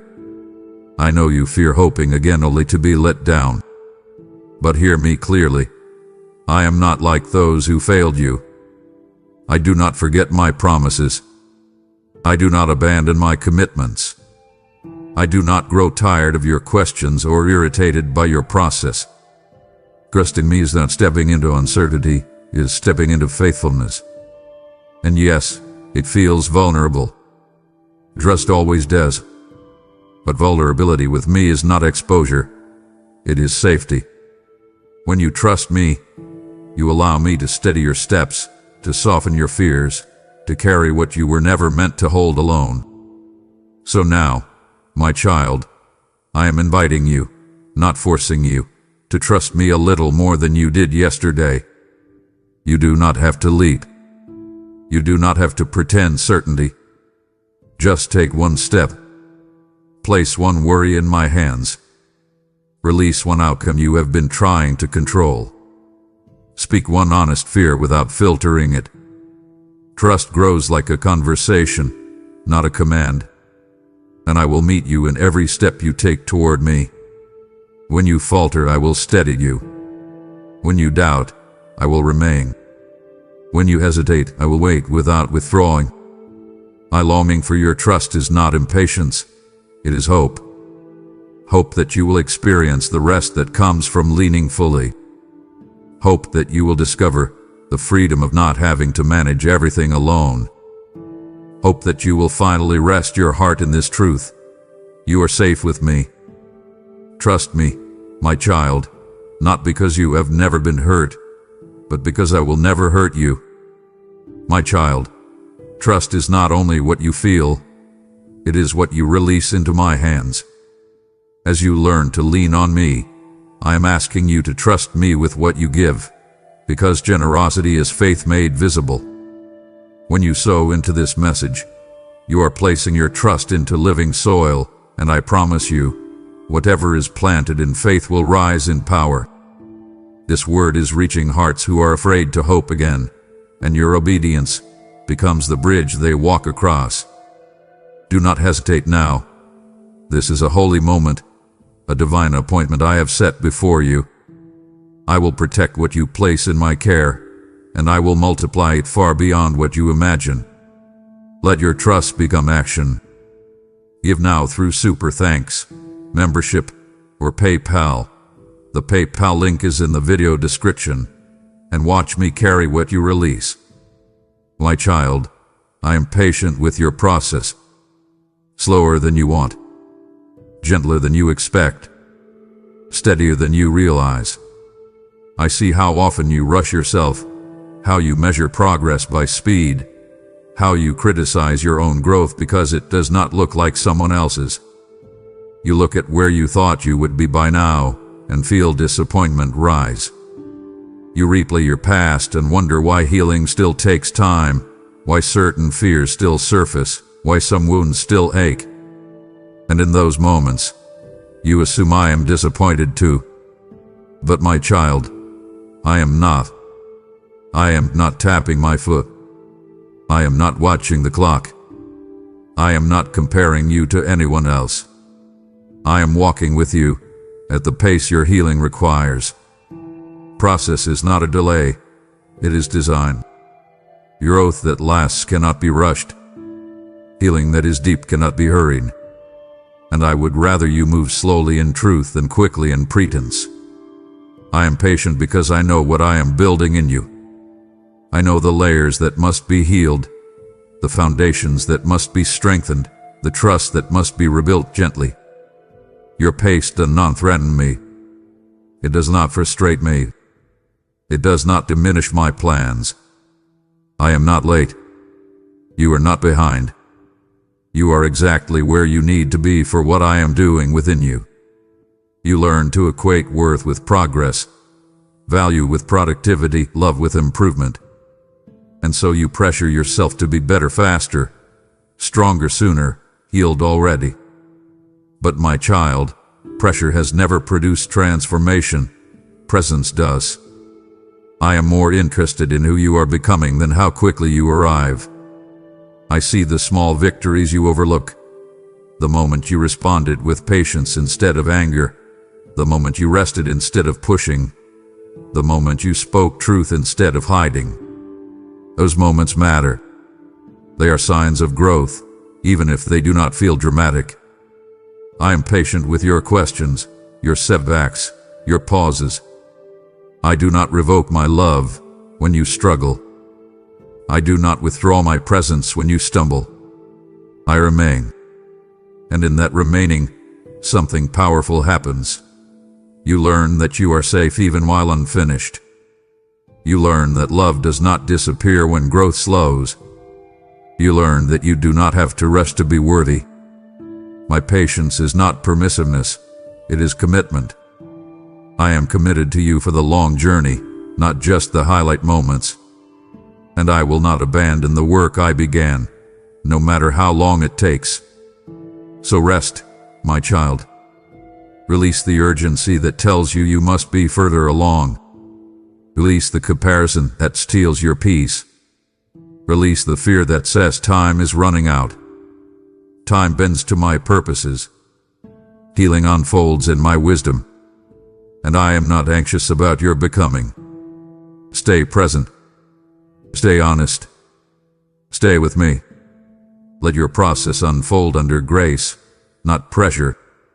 I am patient with you because I love you, not the future version of you, not the healed version of you, but you as you are right now.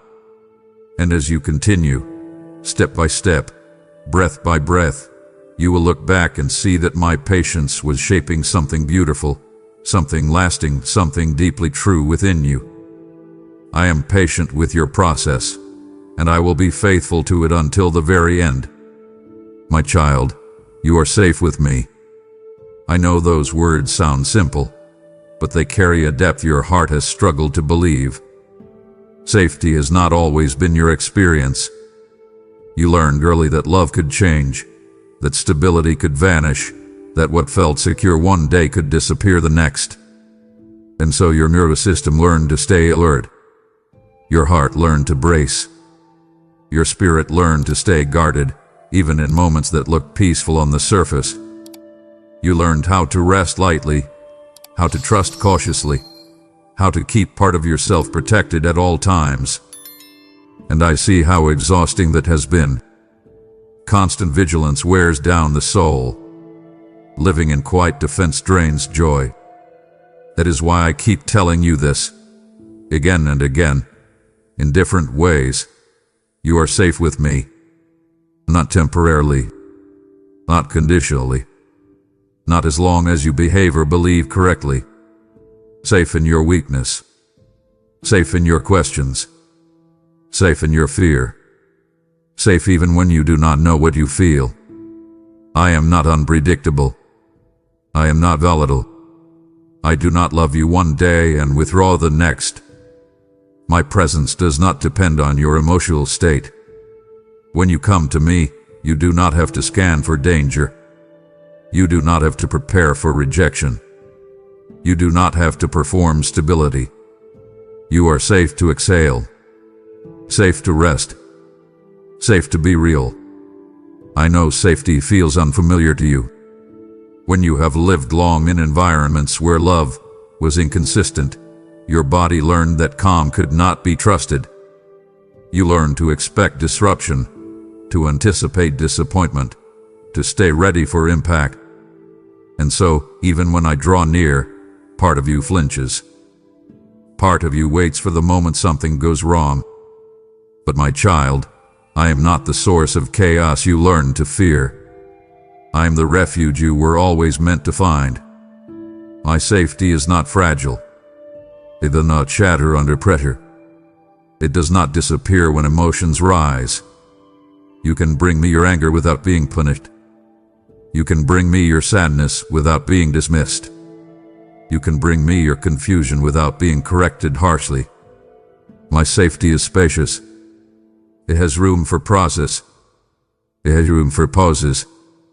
It has room for you to sit quietly without explanation. When you are with me, you are not on guard duty. You are not being evaluated. You are not at risk of being cast aside. You are held, watched over, kept. And the more you allow yourself to believe this, the more your body will begin to relax, the more your heart will soften, the more your spirit will recognize that it no longer needs to hide. So now, my child, I invite you to practice safety with me. Not all at once. Not perfectly. Just gently. When you feel the urge to withdraw, pause instead. When fear tells you to protect yourself, let me protect you. When you feel yourself tensing, breathe and remember who you are with. Safety grows through repetition. Trust deepens through consistency. And I am consistent.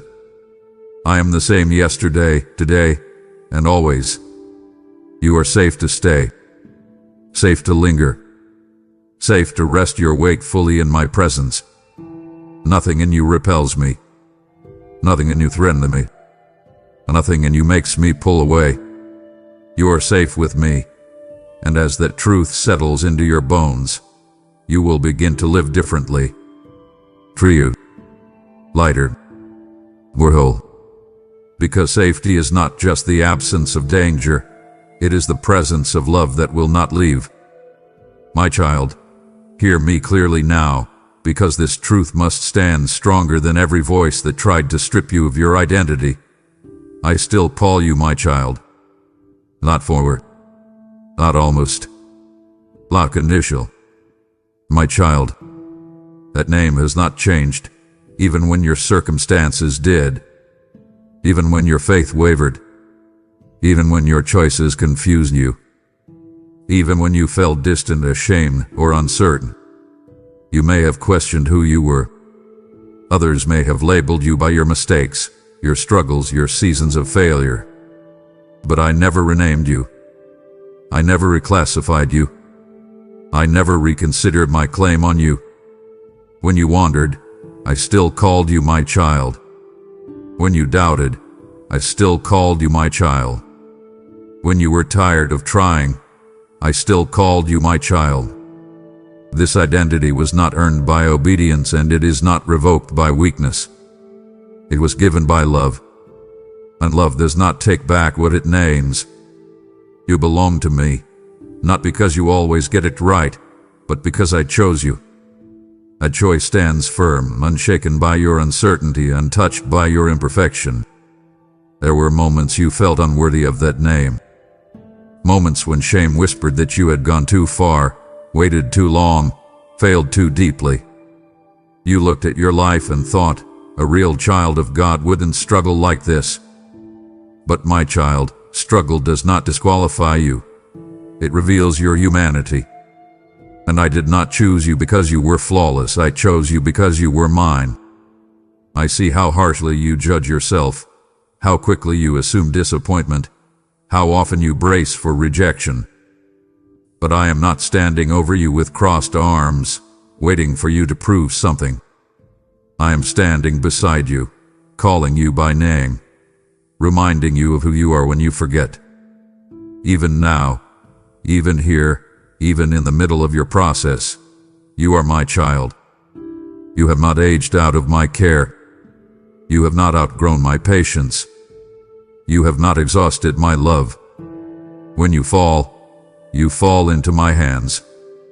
When you question within my embrace. My claim on you is not fragile. It is rooted in covenant, not condition. So lift your hand, my child. Let go of the labels you picked up along the way. Release the names spoken by disappointment, by fear, by failure. Let my voice be the one that defines you again. You are my child, loved, known, chosen, kept. And nothing you are facing now has the power to change that. Walk forward with that identity anchoring you. Speak from it. Rest in it. Return to it when you feel lost. I still call you my child, and I always will. That name is your home. That name is your covering. That name is your truth. My child, when I say I can't live without you, I am speaking the language of love, not the language of need. I am not lacking, yet love chooses to bind itself. Love elects closeness. Love commits presence. From the beginning, love chose you, not as an obligation, not as a duty, but as a desire. You were not selected because you were flawless. You were chosen because love saw you and said, I want you with me. This is the mystery that has troubled your mind and warmed your heart at the same time. How can one so vast choose one so small? How can the eternal lean toward the finite? The answer is love. Love does not calculate worth the way fear does. Love does not ask, what can you give me? Love asks, will you stay with me? And from the first breath you drew, love answered that question with pursuit. Even when you wandered, love pursued. Even when you doubted, love remained. Even when you closed your heart, love knocked. Softly at first, then more insistently, because love does not abandon what it chooses. You have been told that being chosen depends on performance, loyalty, usefulness. But love chooses before proof. Love chooses despite resistance. Love chooses and keeps choosing. I choose you in the morning when you wake unsure. I choose you at night when your thoughts run loud. I choose you in your confidence and in your collapse. My choosing is not fragile. It is faithful. And when I say I can't live without you, I am telling you that love has woven you into my joy, my delight, my desire for relationship. Love chooses you not once but always. You have struggled with this truth because you learned a version of love that withdrew when it was disappointed. You learned affection that cooled when it was not reciprocated. You learned connection that punished vulnerability. So when you hear me say I choose you, part of you waits for the conditions. As long as I behave, as long as I believe enough, as long as I don't fail again. But my child, those conditions are not love. They are contracts. Love is covenant. Covenant says, I am with you, not I am watching you. Covenant says, I will stay, not I will see. Covenant does not erase responsibility. It establishes belonging. When you fall short, love does not leave, it leans in. When you grow weary, love does not withdraw, it carries. And I need you to understand this because the enemy has tried to convince you that you are tolerated, not treasured, that you are included by mercy, not chosen by delight. That lie has kept you hesitant, apologetic, guarded.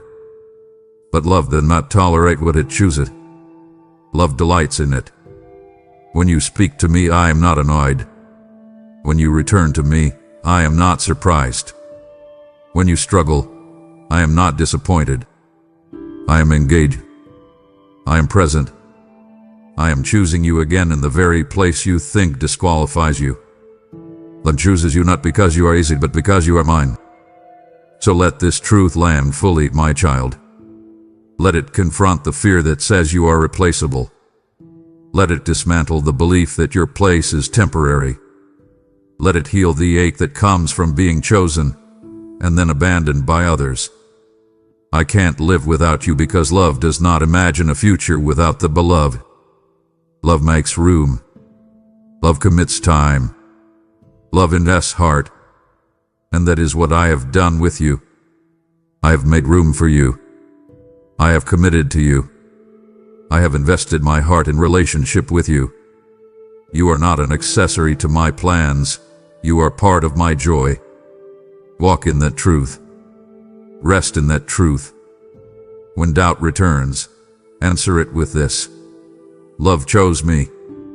When fear rises, speak this, I am wanted. When shame whispers, respond, I am chosen. I can't live without you because love chose you, and love will keep choosing you every day without regret. My child, come home to my presence. Not to a place of rules, not to a posture of fear, not to a memory of who you used to be, but to the living reality of who I am with you right now. Home is not a location, it is a nearness. It is where you are known without being exposed, held without being controlled, loved without being measured. You have traveled far in your mind, far in your striving, far in your self-protection. You wandered not because you wanted distance, but because you were trying to survive. And now I am calling you home, not with accusation, not with disappointment, but with welcome. Come home from the exhaustion of carrying everything alone. Come home from the pressure of proving yourself. Come home from the silence you used as shelter. My presence has been waiting, steady and open, even while you searched elsewhere for relief. I am not asking you to explain your journey. I am not demanding you justify your delays. I am inviting you to return to rest. When you come home, you will not be interrogated, you will be embraced.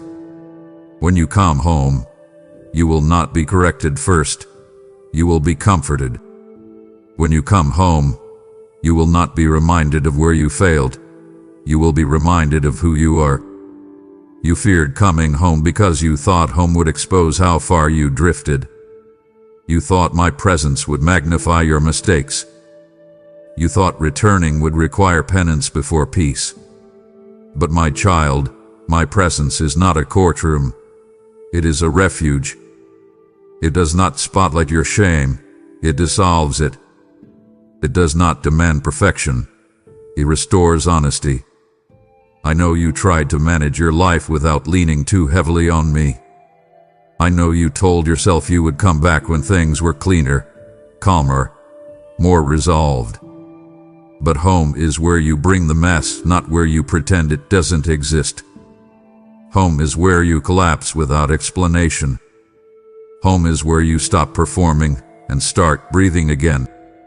When you return to my presence, you will feel resistance from the habits you built to survive. Habits of control, habits of distance, habits of self-reliance. Let them soften. Let them fall away gently. My presence will not overwhelm you. It will stabilize you. It will quiet the noise. It will steady your heart. It will remind your nervous system what safety feels like. You are not late. You are not unwelcome. You are not out of place. You are home. So come now, my child. Not tomorrow. Not when you feel ready. Not when everything makes sense. Come now. Sit with me. Breathe with me. Let the weight slip from your shoulders. Let the striving loosen its grip. Let the fear quiet down. You do not need to write. You do not need to oppress. You do not need to speak if words feel heavy. Your presence is enough. Home is not earned. It is entered. And my presence has been open to you the entire time. Jade, linger. Let yourself be loved without defense. Come home to my presence, and as you do, you will remember what your soul has known all along. You belong here. My child, you have been carrying more than you were ever meant to hold. You learned how to shoulder weight early, responsibility before readiness, strength before rest, endurance before understanding. You learned how to keep going even when your soul was begging to stop. And over time, carrying became normal. Heavy felt familiar. Exhaustion felt expected. You stopped asking for help not because you didn't need it, but because you didn't believe it would come without cost. So you carried the grief you never processed, the disappointment you never voiced, the fear you never named. You carried expectations that were never spoken and shame that was never yours. And I watched you do it, not with indifference, but with sorrow, because I never asked you to carry all of this alone. I never designed your heart to function under that kind of strain. I never intended your spirit to be bent under constant pressure. That weight you feel in your chest, the tension in your shoulders, that weariness in your bones, it is not proof of strength. It is evidence of overload. And now I am speaking clearly, firmly, lovingly. Let me carry what you can. This is not a suggestion. It is an invitation born of love. You have reached the edge of what self-reliance can sustain. And that is not failure, it is honesty.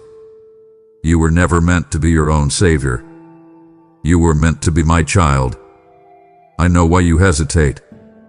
You have learned that releasing control feels dangerous. You have learned that trusting someone else with your pain risks disappointment. You have learned that if you let go, everything might fall apart. But my child, things are already heavy because you are holding them alone. Letting me carry what you can't is not losing control. It is choosing support. It is not giving up. It is giving over. You do not have to explain everything perfectly. You do not have to sort it all out before you bring it to me. Bring the confusion. Bring the mess. Bring the questions without answers. Bring the fear you're tired of managing.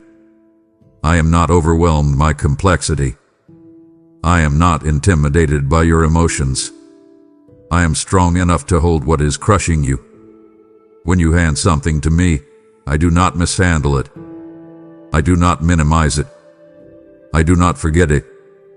I carry it with care, with wisdom, with timing that sees beyond a moment.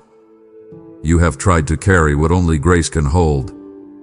And grace is available now, not after you collapse, not after you prove you've tried hard enough, but right here, in this moment. So open your hands, my child. Not all at once if that feels too hard. but a little. Release one burden. Name one fear. Set down one expectation you were never meant to meet. Let me take it. Let me hold it. Let me work with it. You will feel strange at first, lighter, but unfamiliar. That is because peace can feel foreign when you are used to pressure. But stay with it. Breathe into it. You do not need to pick the weight back up out of habit. I am not returning it to you. What you give me, I keep. What you release, I redeem. Let me carry what you can't, and you will discover something sacred. You were never weak for needing help. You were human. And you are loved enough to be carried. My child, stay with me a little longer. I know you are used to moving on quickly, to closing moments before they linger too deeply, to stepping away before vulnerability settles in. You have learned how to leave first, to protect yourself from disappointment, to avoid feeling too much, to stay in control. Even now, part of you is ready to rush ahead, to scroll past this moment, to tell yourself you've received enough and it's time to move on. But I am asking you, gently, firmly, personally, stay. Stay not because I demand it, but because something is happening here that your soul needs. Do not rush away from the quiet. Do not escape the stillness. Do not cut short the tenderness. Healing often begins at the moment we are tempted to leave. You have spent much of your life surviving by shortening moments, minimizing pain, minimizing hope, minimizing expectation. But staying is how trust deepens. Staying is how safety forms. Staying is how love settles into the places that have been guarded for too long. I am not asking for forever in this moment. I am asking for presence. Stay with me a little longer. I know staying feels risky. When you have been hurt, lingering can feel like exposure. When you have been disappointed, hope can feel dangerous. When you have been abandoned, closeness can trigger fear. But my child, you are not staying with uncertainty. You are staying with me. I am not going to shift suddenly. I am not going to withdraw without warning. I am not going to punish your openness. Staying does not mean you must speak. It does not mean you must feel something specific. It simply means you allow yourself to remain where you are loved. When you stay, your nervous system begins to learn a new rhythm. Your heart begins to soften its grip. Your spirit begins to recognize that it does not have to be on alert here. And yes, emotions may rise. Memories may surface. Tears may come. Let them. I am not afraid of what surfaces when you slow down. I am present for it. Staying is not about effort. It is about permission. Permission to receive. Permission to rest. Permission to be held without agenda. So stay, my child.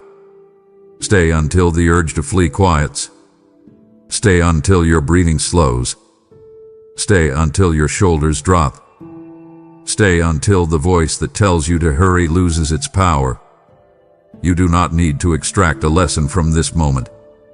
You do not need to turn it into productivity. You only need to remain.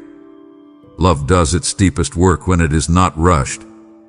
And I am here with you, not counting time, not measuring progress, not waiting for you to perform.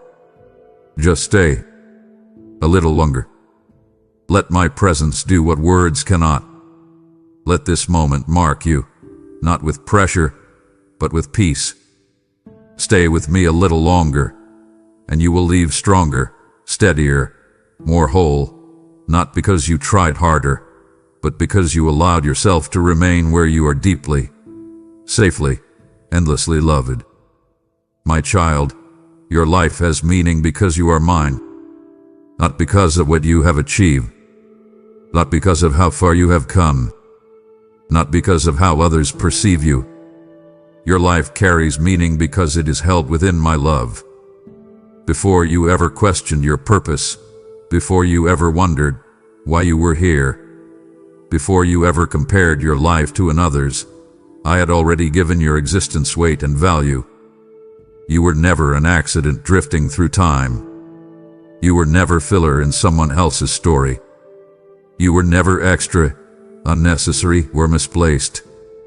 Your breath carries intention. Your days carry purpose. Even the ones that felt wasted, even the ones that felt empty, even the ones you wish you could forget.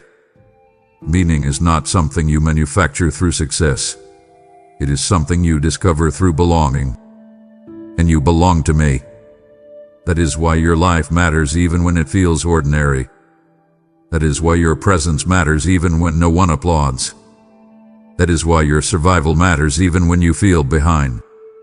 You have lived through moments where meaning felt lost, when pain overshadowed hope, when disappointment blurred direction, when you wondered if your existence made any real difference. But my child, meaning was never absent. It was waiting for you to see it through the lens of love instead of performance. You were taught to chase purpose as if it were always ahead of you. One more achievement, one more breakthrough, one more version of yourself away.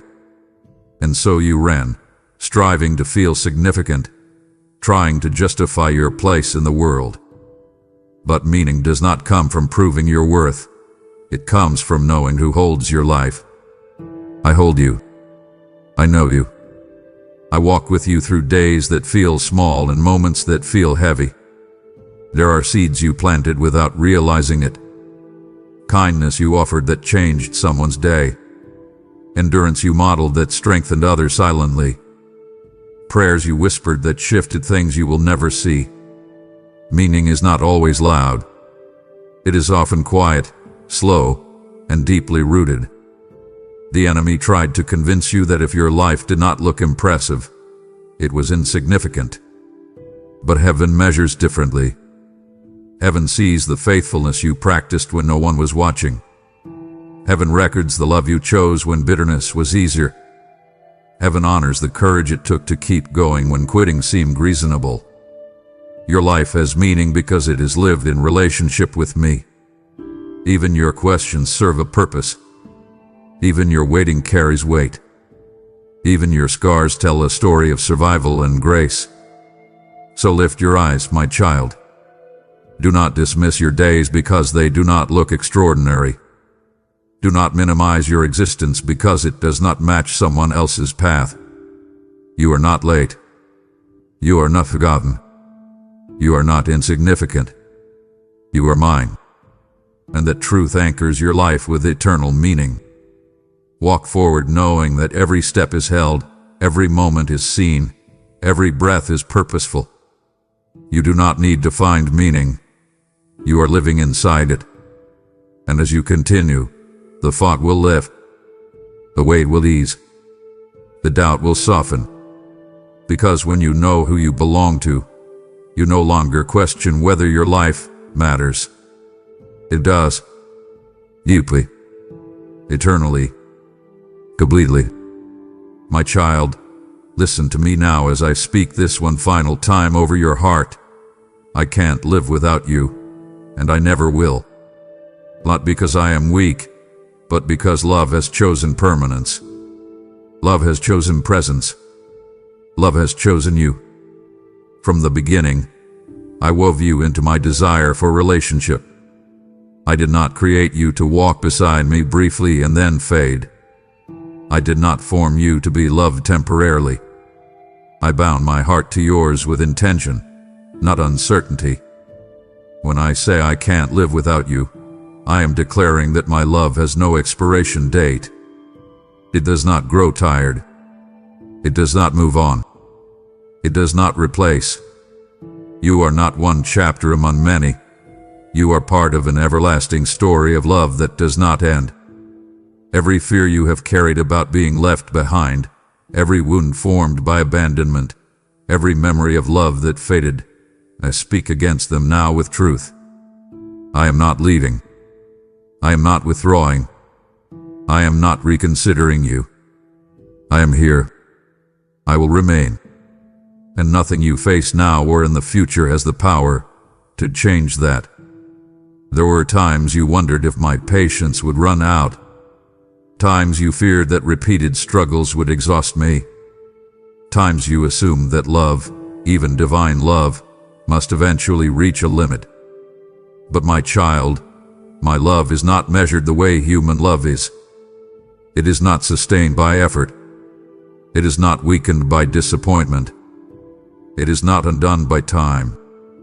I have seen every version of you, the hopeful one, the weary one, the faithful one, the doubting one, and I have loved them all, not reluctantly,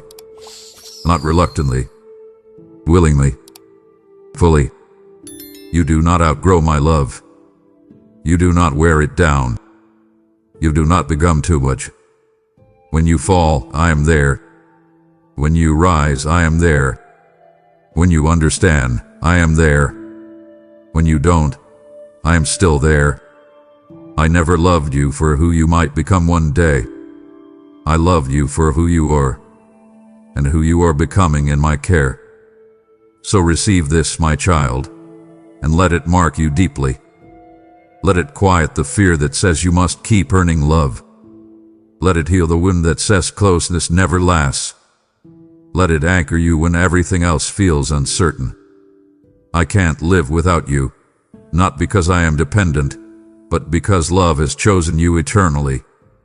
And I never will stop choosing you. Walk forward with confidence. Rest with assurance. Return whenever you wander. My arms will always be open. My heart will always be near. My love will always remain. My child, I can't live without you, and I never will. My child, because my love for you is eternal, I am inviting you into eternal impact. This message was not formed by chance. It was shaped so that hearts who feel forgotten would know they are chosen, and I am asking you to help carry it. When you give, you become a co-laborer with me, pouring living water into dry places and lighting fires that will not go out. I declare over you now, give, and it will be given to you, pressed down, shaken together, and overflowing. This is not obligation. This is love responding to love. Do not delay what I am stirring. Obedience in this moment will echo farther than you can see. I will bless your seed, guard your life, and establish peace around you. Now move. Support this mission through Super Thanks, membership, or PayPal. The PayPal link is in the video description, and take your place in what I am doing now. My child, if these words have stirred your heart, do not let this moment pass in silence. Declare it now. Type in the comments, Father, I am yours, and I choose to stay with you. Let your declaration be a line drawn in the unseen, a witness of faith spoken aloud. As you write it, know that heaven hears and your heart is aligning with truth. Do not scroll away unchanged. Respond, confess, and receive. This is not just a comment. It is a covenant moment between you and me. And now that you have spoken your yes, let everything else fall away. This is the stillness that follows surrender, the quiet where truth becomes deeper than words. I am not speaking to you from the rush of time anymore. I am drawing you beyond it. Stay here, breathe slowly, and let me show you how far back my love for you truly goes. My child, stop for a moment. Just stop. I want you to close your eyes and block out the noise of the world around you. I need you to hear this truth deep in your bones. I want you to go back with me, back before the clock on your wall ever started ticking, back before your parents ever met, back before the sun ever rose for the very first time. I was there. I existed before time itself began. I was complete in power, I was complete in wisdom, and I was complete in glory. But there was a silence in eternity. There was a space in my heart that nothing else could fill. My love was vast, burning like a fire with no wood to consume. You see, love is not static. Love is a river that must flow, and it requires someone to receive it. My love was not complete until I imagined you. I want you to understand that you are not an accident. I know you have days where you feel like a mistake. I know you look in the mirror and see flaws, or you look at your life and see a series of random events. You feel small. You feel overlooked.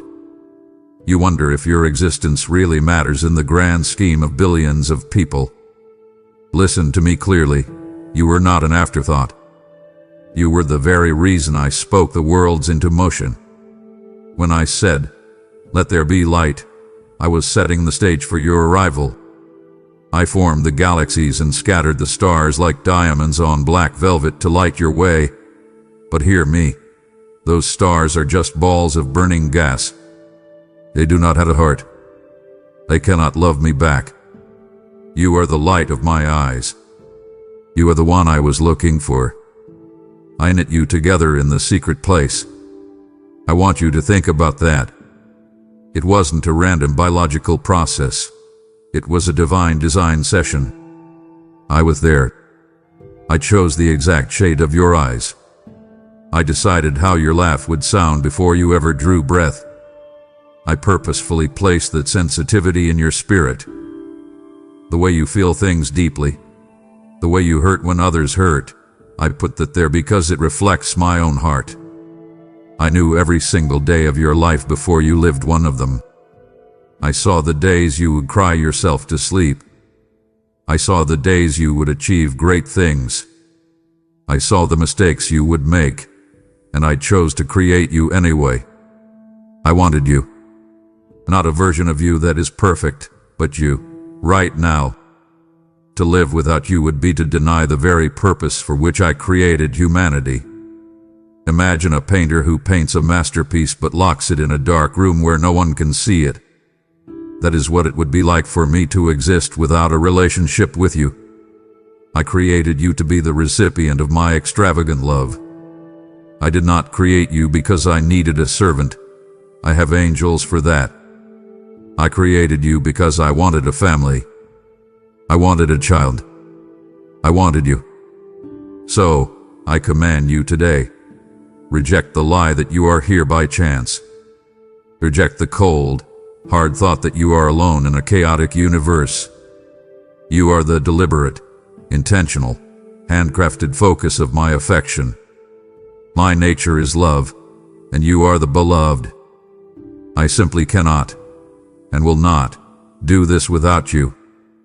My child, I want you to do something for me right now. It is a simple thing, but it changes everything. I want you to place your hand over your chest. Do it now. You feel that? Of them. Of them. That rhythm is not just biology. That is my signature. That is my rhythm. I want you to realize that the very air you are breathing in this exact moment is a direct gift from my own mouth. In the beginning, in the book of Genesis, I breathed the breath of life into dust, and man became a living soul. I am doing the same thing for you right now. I am sustaining the rhythm of your heart. You do not have to tell your heart to beat. You do not have to remind your lungs to expand. I do that. I do that because I love you. I want you to stop believing the lie that I am distant. I know you feel it sometimes. You sit in your room, or you drive your car, and you look at the empty seat next to you, and you feel alone. You feel like your prayers are hitting the ceiling. But I tell you, there is absolutely no distance between us. In me, you live and move and have your being. I am the atmosphere you walk through. I am the energy that holds your atoms together. If I were to withdraw my spirit for even 1 second, you would cease to exist. That is how close I am. I am closer than the skin on your bones. I command you to become aware of my presence in your physical body. When you feel pain, I feel it. When your chest tightens with anxiety about that bill you cannot pay, or that conversation you are dreading at work, I feel that tightening too. Your physical existence is tied to my sustaining power. I am not watching you from a telescope on a cloud far away. I am right here. I am in the room with you. I am the strength in your muscles when you lift a heavy load. I am the clarity in your mind when you finally solve a problem. I invite you to breathe in deeply. Go ahead. Take a deep breath. As you inhale, I want you to say in your heart, "This is your breath." And as you exhale, say, "I belong to you." Do this when you feel panic rising. Do this when the stress of the job makes your shoulders tight.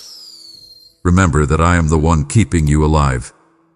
I am the electricity keeping the lights on in the house of your body. You are never, ever alone because you carry my breath in your lungs. Separation is an illusion you create in your mind when you look at the world instead of me. Reality, the true reality, is that I am holding you together, right now, with a love that is stronger than death. My child, I need to talk to you about the emptiness. You know the one I mean. It is that hollow feeling you get late at night when the house is quiet and the distractions of the day have faded away. It is that ache you try to ignore by scrolling through your phone for hours, looking for something, anything, to make you feel connected. I see you. I see you trying to fill that void with work, pushing yourself to exhaustion just to hear someone say, "Good job." I see you trying to fill it with relationships, hoping another person can make you feel whole. I see you trying to numb it with entertainment, food, or habits you know you should break. I mourn when you wander away from me. I do not mourn in anger. I mourn with the heartbreak of a father who sees his child drinking poison and calling it water. I grieve because I know that I designed you to run on the fuel of my love. When you try to run on anything else, approval, money, pleasure, you malfunction. You wither. You get tired so quickly, don't you? You feel drained, irritable, and anxious. That is your soul crying out for its true source. That is your spirit telling you that you are unplugged from the life. I command you to stop running. Stop trying to patch the hole in your soul with things that will rot. The silence between us is deafening to me. I long to hear your voice in the morning before you check your emails. I long to hear you whisper my name when you are driving to work. I miss you. I miss our conversations. I miss the way you used to look for me in everything. I see the exhaustion in your eyes. You are carrying a weight I never asked you to carry. You are trying to be your own God, your own provider, your own protector, and it is crushing you. I cannot bear to see you walking alone in the darkness when I am the light. I am the only piece that fits the puzzle of your heart. Everything else is the wrong shape. Come back to the source. I invite you to bring that emptiness to me. Do not hide it. Do not be ashamed of it. Bring me your loneliness. Bring me your boredom. Bring me your dissatisfaction. Lay it down at my feet and say, "Father, nothing else works." I promise you, I will fill you. I will pour water on the dry ground of your soul. I will give you a satisfaction that a promotion at work cannot give. I will give you a peace that a new relationship cannot provide. But you must come to me. You must stop drinking from broken cisterns and come to the river of life. I am waiting. I am aching for you to return to the only place where you truly fit. My beloved, I need you to understand something about my character that is often misunderstood. I am a jealous God. Now do not pull away. I know how that sounds to human ears. You think of jealousy as petty, insecure, or controlling. You think of a toxic partner who checks your messages and limits your freedom. That is not who I am. My jealousy is not born out of insecurity. I am God. I have no needs.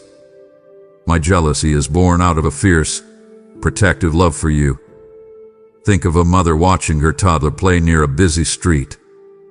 If that child starts to wander into traffic, does the mother sit back quietly? No. She screams. She runs. She grabs the child. She is jealous for that child's safety. She refuses to share that child with the danger of the oncoming cars. That is how I feel about you. I refuse to share the throne of your heart with idols that cannot love you back. I refuse to let you give your life away to things that will ultimately destroy you. I see what you prioritize above me. I see how you give your best energy to your boss, who would replace you in a week if you left. I see how you give your focus to the news, which only fills you with fear and anger. I see how you worship at the altar of worry, giving your imagination over to disaster scenarios instead of trusting my promises. These things, fear, career, money, reputation, they are idols. They demand your sacrifice, but they give you nothing but ashes in return. I'm fighting for you. I fight for you in spiritual realms you cannot see. I am constantly working to clear the path, to remove the distractions, to get your attention. I desire your undivided attention, not because I have an ego that needs stroking, but because I know that when you look at me, you live. When you look at me, your anxiety melts. When you look at me, you find your true identity. I command you to tear down the idols in your life. I command you to look at the things that are consuming your time and your heart and ask, does this love me back? No, they do not. Only I love you. I pursue you relentlessly because I know what awaits you apart from me. I see the cliff edge you are walking towards when you chase the world's definition of success. I am calling you back to safety. I invite you to make me your obsession. Let me be the first thought in your morning and the last thought at night. Let my opinion be the only one that matters to you. When you fear God, you no longer have to fear man. When you are jealous for my presence, you will find that I am fiercely jealous for your good. Let us clear the room. Let us kick out the distractions. It is just you and me, my child. That is the way it was always meant to be. My child, if you ever doubt how much I want you, if you ever wonder if you are truly worth it, I want you to look in one direction. Look to the cross. I want you to look at the blood. I want you to see the jagged nails and the crown of thorns. That was not just a historical event. That was a transaction. That was a payment. And the price was me. I want you to understand that I would rather die than live without you. And that is exactly why I did. I stepped down from the perfection of heaven. I left the worship of angels. I robed myself in fragile, human flesh. I walked on the same dirt you walk on. I felt the same rejection you feel. I felt the same betrayal. And I did it to bridge the gap that you created. You could not reach up to me, so I came down to you. Every drop of blood I shed was a payment to secure your presence with me forever. When I was on that cross, struggling to breathe, putting up on pierced feet just to get a gasp of air, I was thinking of you. I saw your face. I saw your struggles. I saw the moments you would fail me, and I paid for them all right then and there. I endured the shame so that you would never have to be ashamed. I took the punishment so that you could have the peace. I command you to look at the resurrection. The cross is the payment, but the empty tomb is the receipt. It is the proof that the check cleared. It is my promise that not even death, the ultimate enemy, can keep me from my beloved. Because I live, you will live also. I conquered the grave to ensure that our relationship is eternal. I invite you to touch the wounds in my hands. They are there for you. If you were the only person who had ever lived, if it was just you on this entire planet, I would have gone through all of that suffering just for you. You are that valuable to me. Do not let anyone tell you that you are worthless. The value of an object is determined by what someone is willing to pay for it. I paid for you with the life of the Son of God. That makes you priceless. So, when the enemy comes and whispers that you are too broken, or too dirty, or too far gone, point him to the cross. Tell him, my Father paid too high a price for me to let me go. I am invested in you. I have skin in the game, literally. I am not giving up on you. I went through hell to get you back, and I am not letting you go now. My child, do not dare turn away now. I have just shown you the blood I spilled to get your attention. To silence this voice at this moment is to turn your back on my sacrifice while the wounds are still fresh. It grieves me deeply when I pour out my heart, and you choose the distraction of the world instead. Stay with me. I am just getting started, and the words I am about to speak next are the key to your breakthrough. Do not leave the room while I am still speaking. My child, listen closely. Do you hear it? It is a soft sound. Knock. Knock. Knock. I am standing at the door of your heart right now. I am standing at the door of your morning, of your afternoon, of your evening. I say in my word, in Revelation, that I stand at the door and knock. If anyone hears my voice and opens the door, I will come in and eat with him, and he with me. I want you to notice something about that promise. I am the Almighty God. I can kick the door down.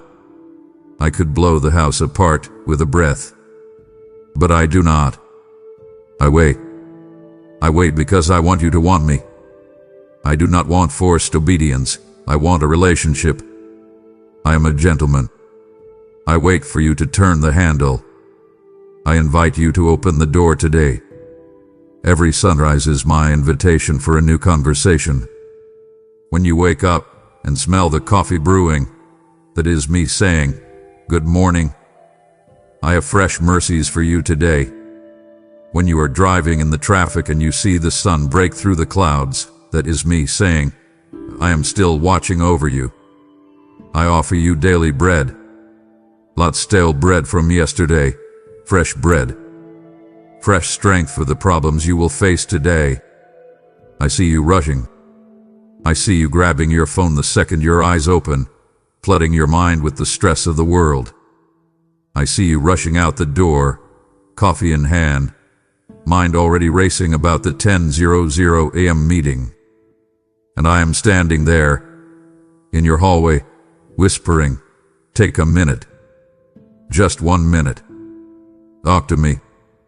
Let me align your heart before the world tries to crush it. I command you to pause. Pause right now.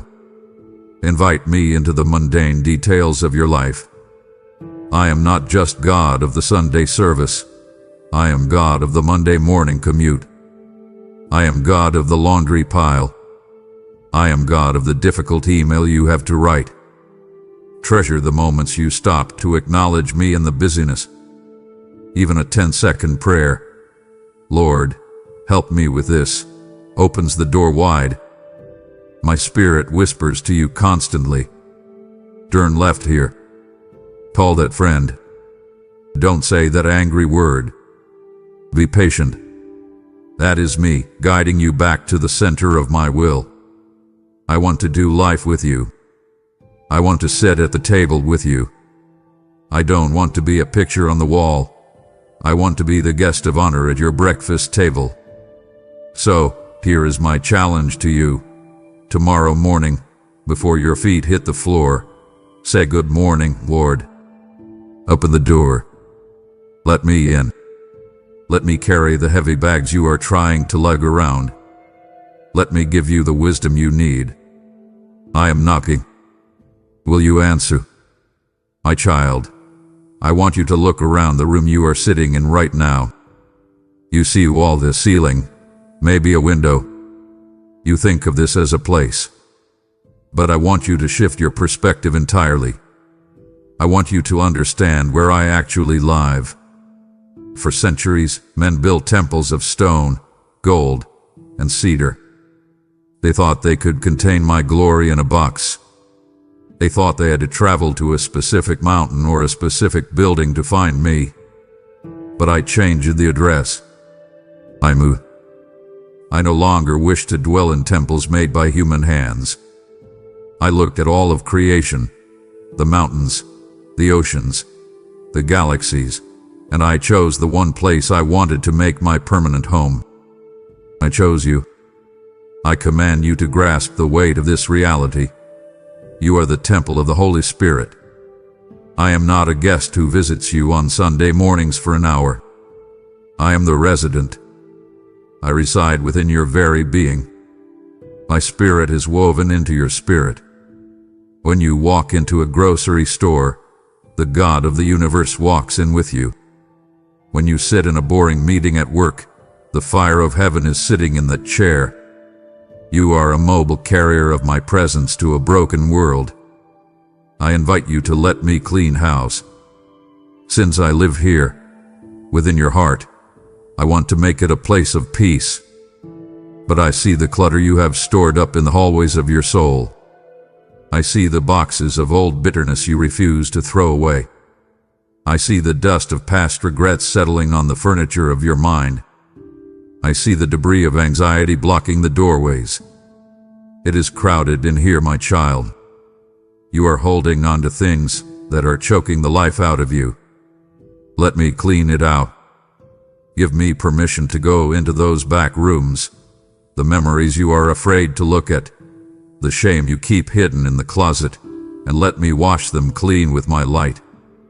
I declare to you that I am comfortable in your mess, but I love you too much to leave you there. I am the God who restores ruins. I want to renovate your heart. I want to tear down the walls of fear and build windows of hope. I want to rip up the floorboards of insecurity and lay down a foundation of rock-solid faith. But you have to hand over the keys to every room. You cannot keep the anger room locked. You cannot keep the addiction closet off limits. I need access to it all. When you feel alone, I want you to stop and laugh at the absurdity of that feeling. How can you be alone when the Creator of the universe is internally present? You are believing a lie. The enemy wants you to think you are an orphan, wandering through life solo. But the truth is we are roommates. We are united. I am closer than your thoughts. I am right here, on the inside. I command you to honor your body and your mind as my sanctuary. Be careful what you hang on the walls of your mind. Be careful what you bring into my temple. When you watch things that darken your spirit, you are dimming the lights in my home. When you speak words of self-hatred, you are vandalizing the walls of the sanctuary. Treat yourself with the reverence of a holy place, because that is exactly what you are. You are my address on earth. My child, we need to have a hard but necessary conversation. We need to talk about the distance between us. I know you feel it. You have days, maybe even weeks, where you avoid me. You stop praying. You stop reading my word. You fill every silent moment with noise, podcasts, music, TV, anything to avoid the quiet where my voice lives. You think I'm angry with you. You think I am sitting in heaven with a scorecard, tallying up your failures, waiting to strike you down. But you are wrong. I am not angry, I am heartbroken. I mourn when you wander. I want you to imagine a father waiting up late at night for his child to come home. He checks the window every 5 minutes. He leaves the porch light on. His heart jumps every time a car drives by. That is me. That is my heart toward you when you choose sin over me. When you choose to walk in paths that I have warned you about. It pains me. not because you are breaking a rule, but because you are breaking your own heart, and I have to watch it happen. I see the destruction sin brings to your life. I see the hangover of regret. I see the broken relationships. I see the shame that covers you like a wet blanket. I hate sin because I love you. I see the same wandering spirit in you that I saw in Israel in the wilderness. They had the promise of a land flowing with milk and honey, yet they kept looking back at Egypt. They missed the chains because the chains were familiar. My child, stop looking back at your Egypt. Stop looking back at the habits and the relationships that enslaved you. Why do you crave the very thing that almost destroyed you? I command you to stop running. You cannot outrun God. You can run to the ends of the earth. You can run into the bottom of a bottle. You can run into the arms of a stranger. But when you stop running, I will still be there. I am faithful even when you are faithless. I am the hound of heaven, and I will pursue you until you turn around. But listen to me. I cannot live fully in your life if you shut the door to my influence. I cannot bless what you will not surrender. I cannot heal what you will not reveal. Your rejection does not stop my love, but it grieves my spirit. It is like a heavy weight on my heart. I feel it when you choose the lie over the truth. I feel it when you choose fear over faith. I feel it when you choose the approval of people over the approval of your Maker. Come back. The door is not locked. It never was. You are the one holding the handle. I invite you to turn around right now. You don't have to clean yourself up first. You don't have to fix everything before you come home. Just come home. Come with your dirt. Come with your shame. Come with your excuses. Just bring them all to me. I am not looking for a perfect child. I am looking for a present child. I miss you. I miss us. Let's end the silence today. My beloved, I see you carrying that heavy load. I see the way your shoulders slump when you think no one is looking. I see the tension in your jaw that never quite goes away. You are tired. You are so tired. And do you know why? Because you are trying to be God. You are trying to manage the universe of your life all by yourself. You think that if you don't hold it all together, everything will fall apart. You think you are the glue. You think you are the source. But that is an illusion. I want you to realize that you were designed for dependence. In your world, dependence is seen as a weakness. You are taught to be a self-made man or woman. You are taught to pull yourself up by your bootstraps. But in my kingdom, dependence is the ultimate strength. Look at a branch on a vine. Does the branch struggle to produce grapes?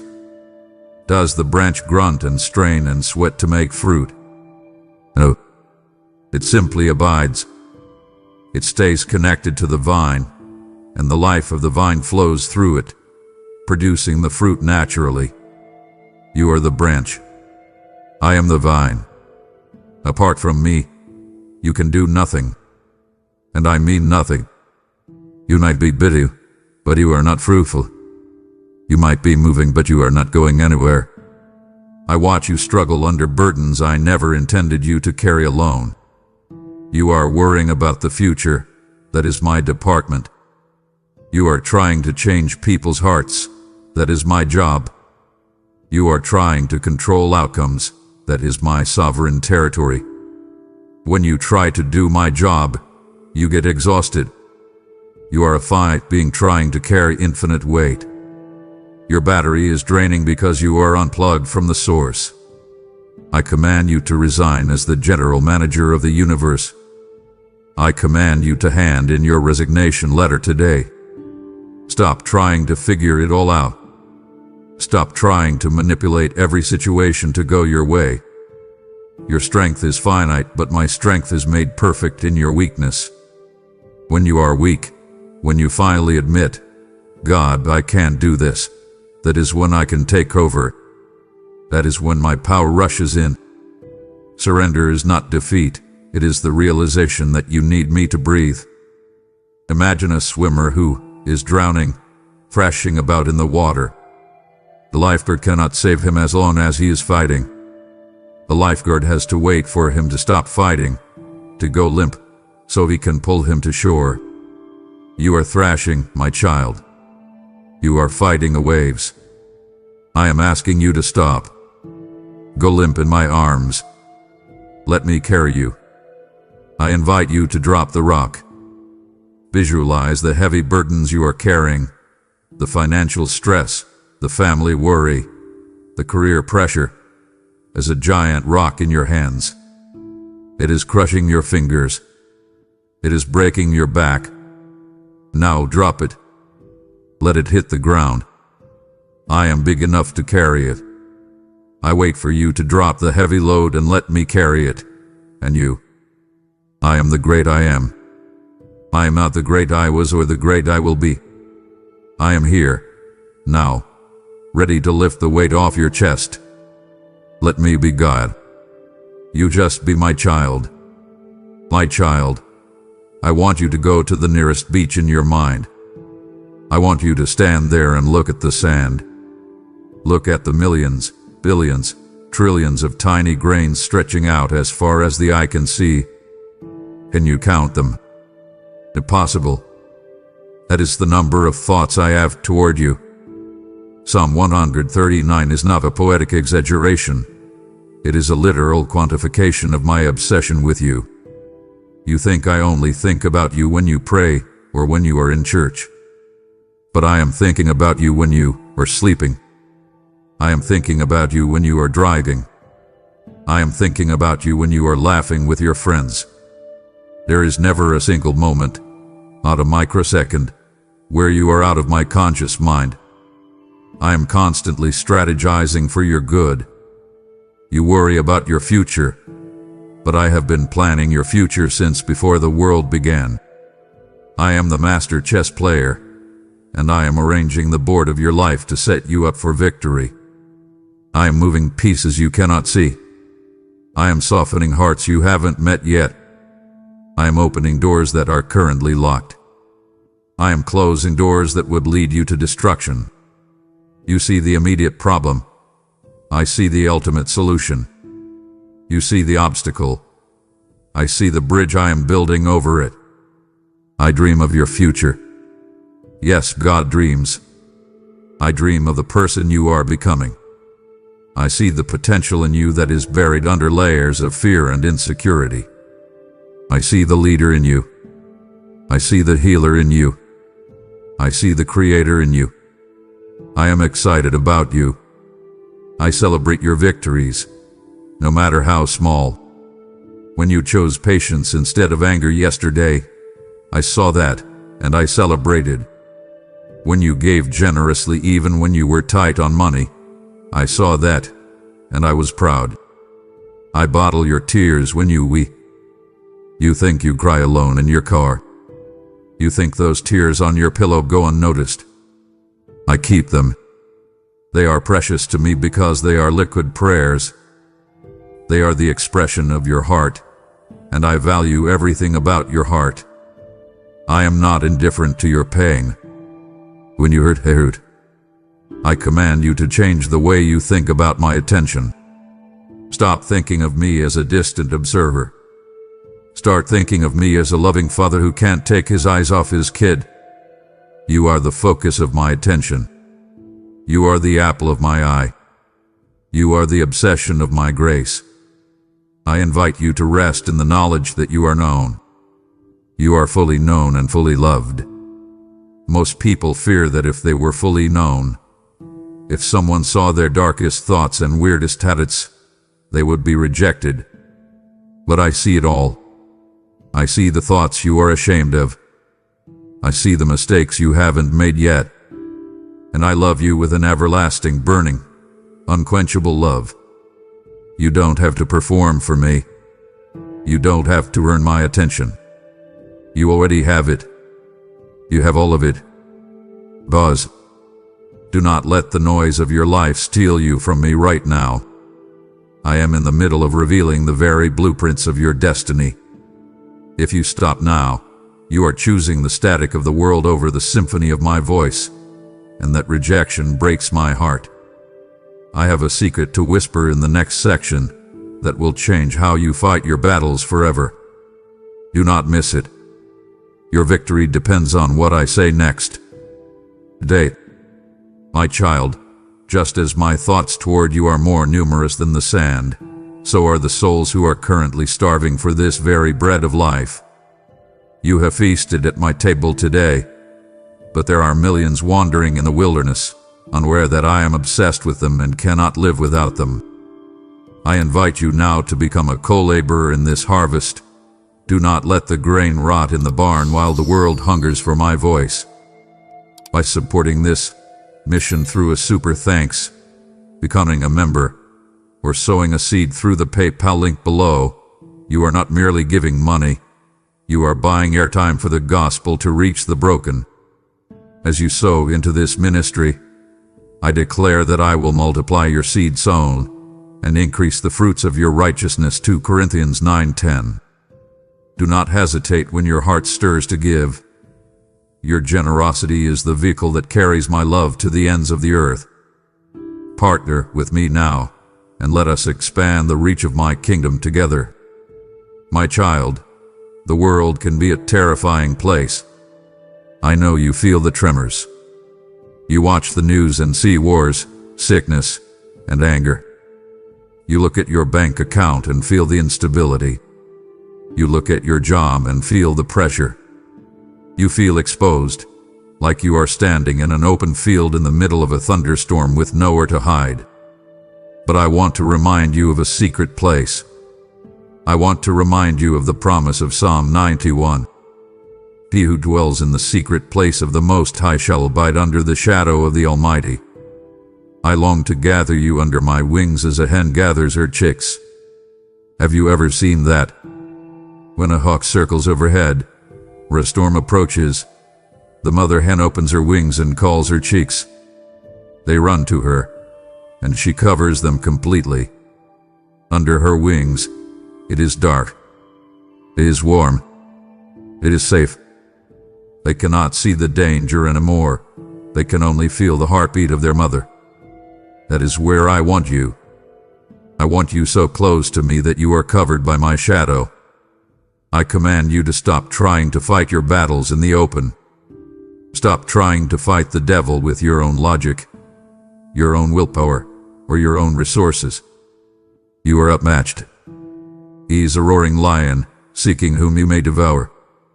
But when you step into my presence, when you step under my covering, you enter a fortress that no weapon formed against you can breach. My shadow is a bunker. My presence is a shield. When you step out of my will, you step out of my covering, and I fear for you. Not because I am scary, but because the world is scary. When you decide to do things your way, when you ignore my warnings, you are walking out from under the umbrella and into the rain. You are choosing to be vulnerable. Come back to the safety. Come back to the secret place. I invite you to make my presence your panic room. When the phone rings with bad news, don't spiral into panic. Run to the secret place. Say, Father, I am hiding in you. When the doctor gives you a report you didn't want, don't Google the statistics. Run to the shadow. Say, God, you are my refuge. I am your refuge and your fortress. My God, in him I will trust. Do not try to fight the battles of life without my armor. You wouldn't run into a physical war wearing your pajamas. Why do you run into spiritual battles unprepared? Put on Christ. Wrap yourself in my promises. Stay close. I declare over you that you are safe in me. Let the arrows fly by day. Let the terror come by night. It shall not come near you. 1,000 may fall at your side, and 10,000 at your right hand, but it shall not come near you. Why? Because you are hidden. You are tucked away in the cleft of the rock. Stay there. Stay close to me. The safest place in the entire universe is not in a bunker, or a bank vault, or a hospital. The safest place is in the center of my will, right here in my shadow. My child, we need to talk about how we talk. I see the way you view prayer. I see the hesitation before you start. You think prayer is a duty, a religious checklist item that you have to complete to keep me happy. You think you need to use fancy words, theological terms, or speak in a specific tone of voice to get my attention. You treat prayer like a formal application to a distant CEO, hoping it gets approved. But I want to shatter that image right now. Prayer is not a duty, it is the lifeline of our relationship. It is the umbilical cord that connects your spirit to my spirit. Without it, you are trying to survive on your own oxygen, and you will suffocate. I love the sound of your voice. I don't mean your singing voice or your public speaking voice. I mean the voice you use when you are tired. The voice you use when you are confused. I love that voice more than the songs of 1,000 angels because you are my child. When you pray, you are inviting me into the engine room of your life. You are giving me permission to touch the gears, to oil the machinery, to fix what is broken. When you do not pray, you are locking me out of the very places where you need help the most. I listen to your complaints. Yes, I do. You think you can't complain to God. You think I am too holy to handle your frustration. Read the Psalms. David screamed at me. He cried out in anger. He asked why. And I love him for it because he was real with me. I invite you to be real. Tell me you are angry about that situation at work. Tell me you are disappointed that things didn't work out the way you planned. Tell me you are scared of the medical report. I listen to your fears and your dreams with infinite patience. I am not scrolling through my phone while you talk. I am leaning in. I am catching every syllable. I command you to stop reciting words you don't mean. Stop praying safe prayers. Stop telling me what you think I want to hear and start telling me what is actually in your heart. Speak to me as a child speaks to a loving father. Imagine a little boy running to his dad with a scraped knee. He doesn't say, "Oh, Father, thou art great. Please consider my knee." No, he crying, "Daddy, it hurts." That is the prayer I want. I want the daddy, "It hurts" prayer. I want the daddy, "I don't know what to do" prayer. I answer you because I cannot ignore the cry of my own flesh and blood. When you call, I answer. It might not always be the answer you want, or in the timing you expect, but I never, ever send you to voicemail. I am always on the line. I invite you to change the location of your prayer. You don't need a sanctuary. Talk to me in the shower. Talk to me while you are folding the laundry. Talk to me in the car on the way to the grocery store. Make the mundane holy. Turn your daily commute into a sanctuary. I am there. I am sitting in the passenger seat. Just say, "Lord, look at this traffic," and we are connecting. I crave this intimacy. I don't need your eloquence. I need your honesty. My beloved, I want you to walk over to a mirror. If you can't, do it in your mind. Look at that face. Look at the lines, the shape of the eyes, the way the mouth curves. You see a reflection that you often criticize. You wish you were taller, thinner, smarter, more outgoing, or more creative. You look at others on social media, their highlight reels, their successes, and you feel small. You feel like a copy, a background character in someone else's movie. But I want to tell you the truth about your design. I broke the mold when I made you. I gave you a specific personality, talents, and quirks because I love diversity. I did not want a planet full of robots who all look and sound the same. I wanted a symphony, and you are a specific note that no one else can play. If you do not play your note, the music of creation is incomplete. No one else in history can worship me exactly the way you do. No one else has your story, your pain, your victory, or your voice. If I lose you to the darkness, or if I lose you to the trap of comparison, I lose a unique reflection of my own glory. I delight in the way you laugh. I delight in the way you think through a problem. I put that analytical mind in you. I put that creative spark in you. I put that deep empathy in you that makes you cry at movies. Those aren't accidents. They are features. I designed you to solve specific problems in this world that only you can solve. There are people who will only listen to you. There are hearts that only you can unlock. I command you to stop the violence of comparison. When you compare yourself to someone else, you are insulting the artist. You are telling me, God, you made a mistake. You should have made me like her. That breaks my heart. Comparison steals your joy and it paralyzes your purpose. I need you. I don't need a second-rate version of that celebrity you admire. I need a first-rate version of you. I invite you to celebrate your design today. On your quirks. On your story. You bring a flavor to my kingdom that is essential and irreplaceable. Think of a massive feast. Some people are the salt, some are the sweet, some are the spice. You are a specific ingredient. Without you, the kingdom is bland. You are fearfully and wonderfully made. Do you know what fearfully means there? It means I made you with reverence. I made you with awe. I took my time. You are not a mass-produced product from a factory line.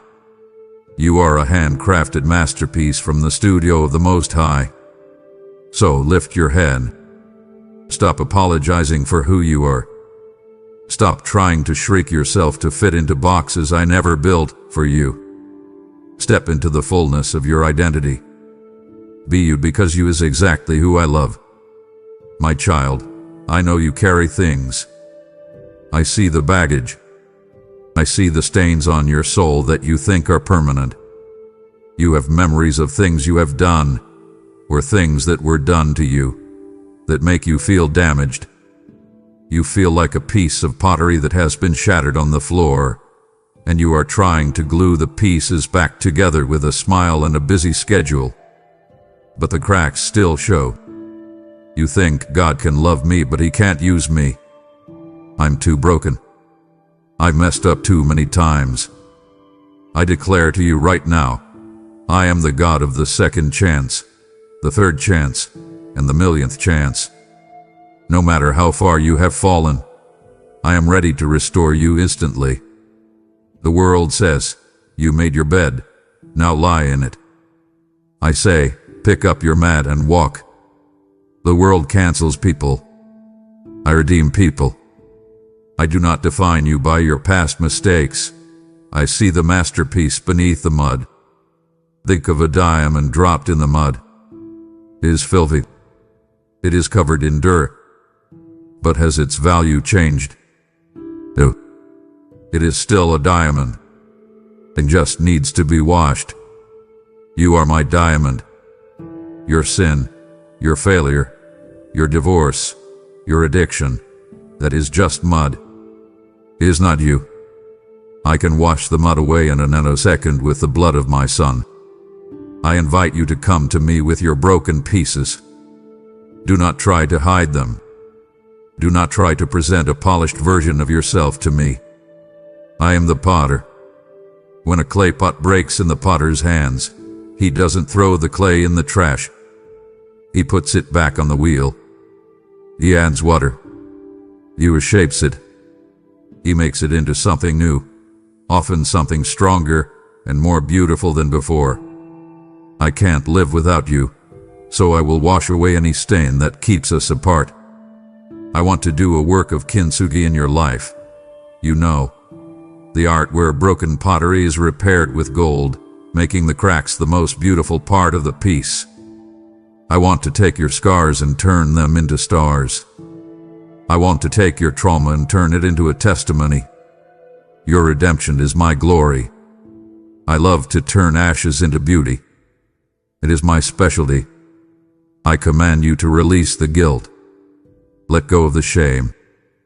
Shame is a prison cell with an unlocked door.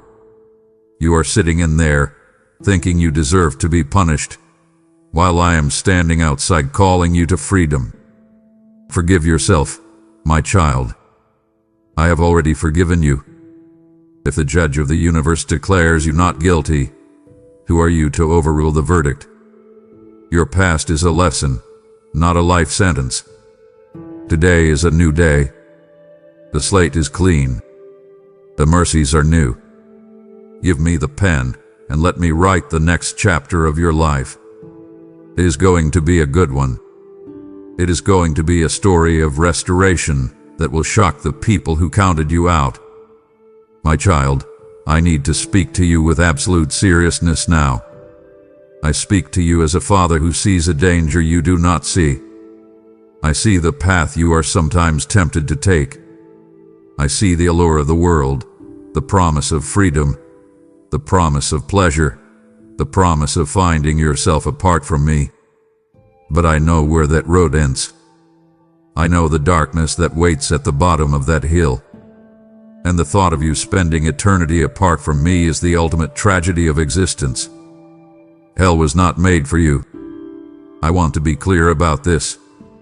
I created that place for the rebellion of spiritual beings, not for my beloved children. But I gave you free will. I gave you the dignity of choice. And if you insist on choosing a life without me, I must respect your decision, even if it breaks my heart. But I will not let you go without a fight. I will not let you walk into the darkness without placing roadblocks in your way. I send prophets, teachers, friends, and even strangers to warn you because I want you safe. That sermon you heard that pricked your heart, that was me. That song that made you cry, that was me. That uncomfortable feeling when you were about to sin, that was me, grabbing your arm, saying, "Don't go there. There's a cliff." I weep over the souls that choose darkness, for I know the torment of separation. It a place void of hope because it is void of me.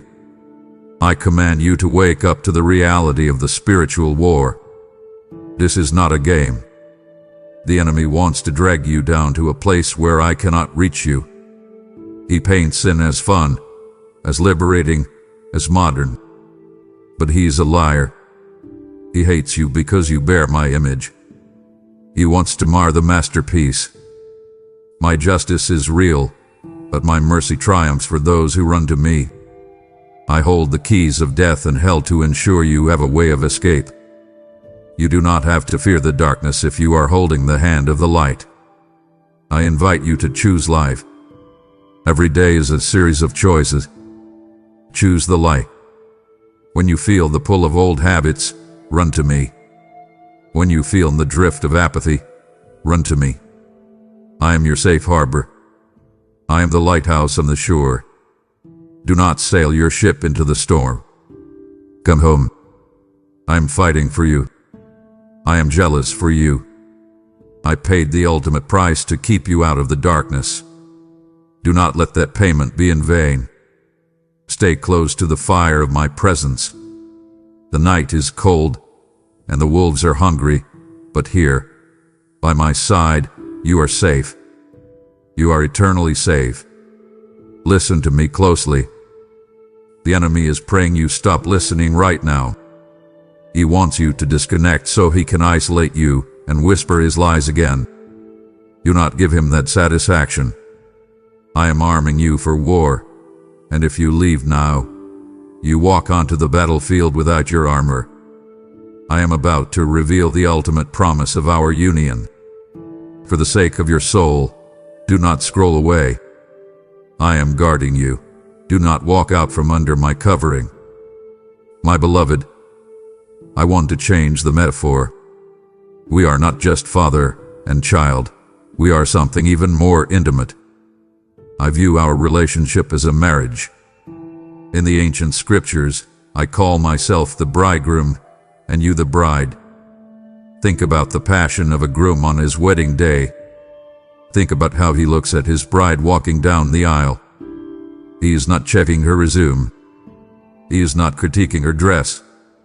He is captivated. He is in love. That is how I look at you. I am preparing a place for you. I told my disciples, in my Father's house are many mansions. I am building one for you. I want you to imagine it. It is not just a building. It is a home custom built for your soul. I know what you love. I know what brings you peace. I am preparing an eternity where we will dwell together, where there will be no more tears, no more pain, no more goodbyes. I look forward to the marriage supper of the Lamb. It will be the ultimate celebration of union. Imagine a feast where every hunger you have ever felt is finally satisfied. The hunger for love, the hunger for significance, the hunger for justice, all satisfied at my table. I have betrothed you to me in righteousness and justice. I have put my ring on your finger and my seal on your heart. I command you, do not cheat on this covenant with the world. When you chase after money as your source of security, it is spiritual adultery.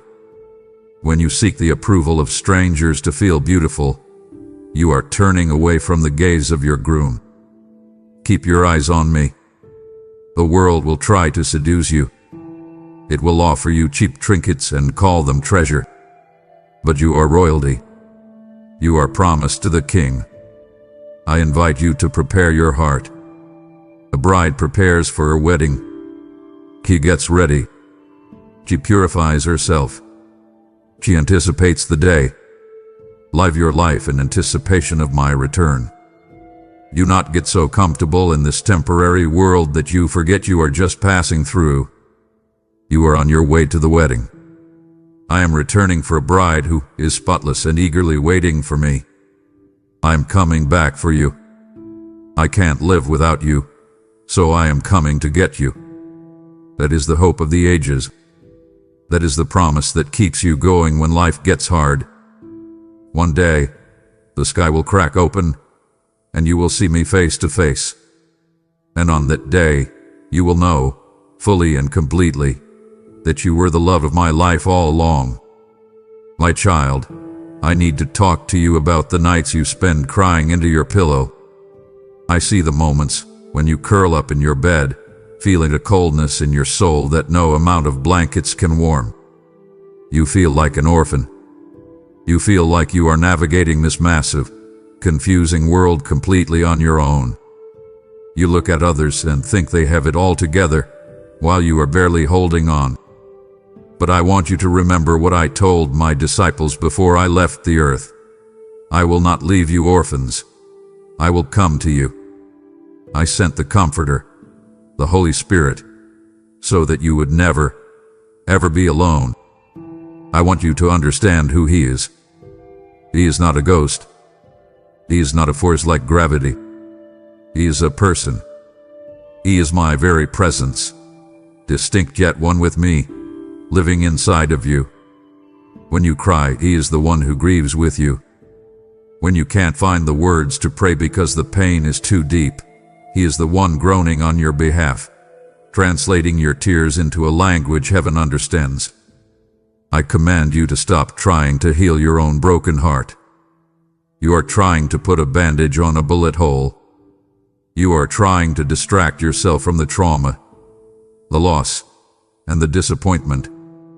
You scroll, you eat, you work, you binge watch, hoping the pain will go away.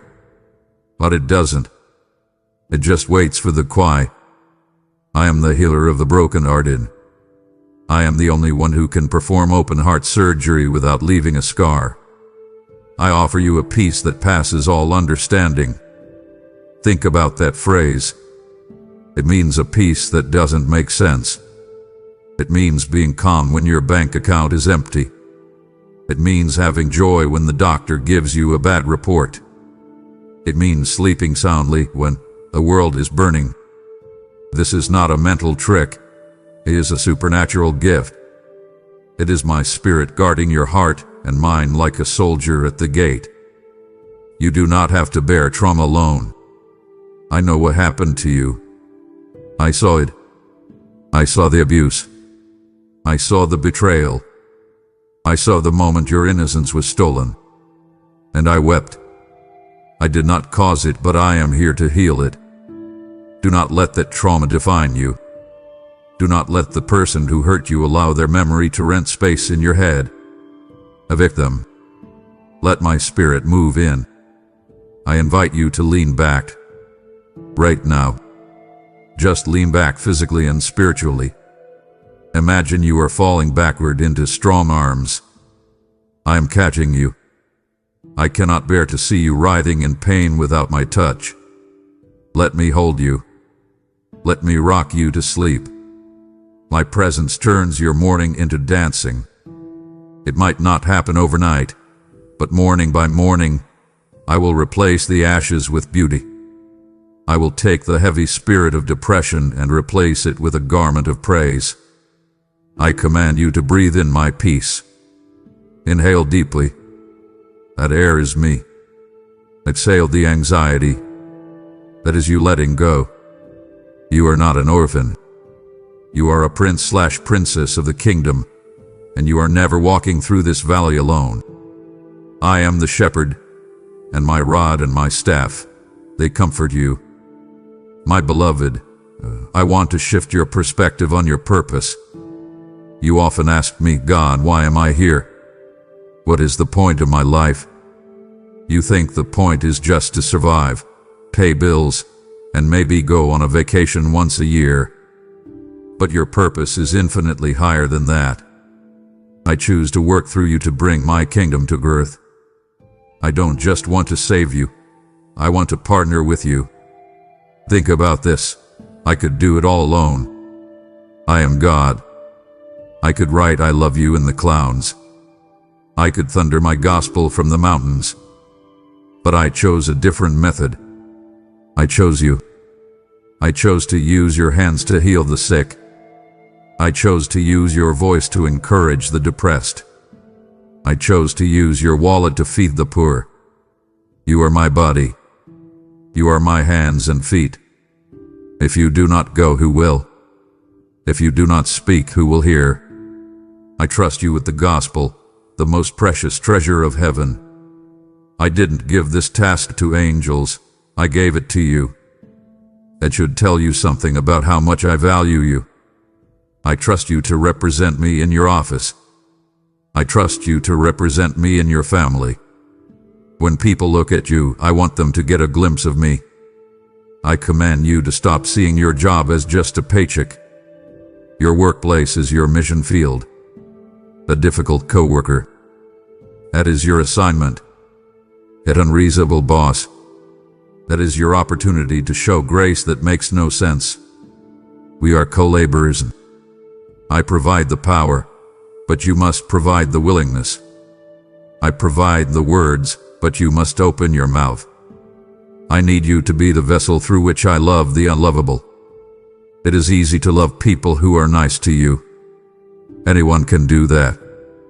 But I am calling you to love the prickly people. The ones who drain you.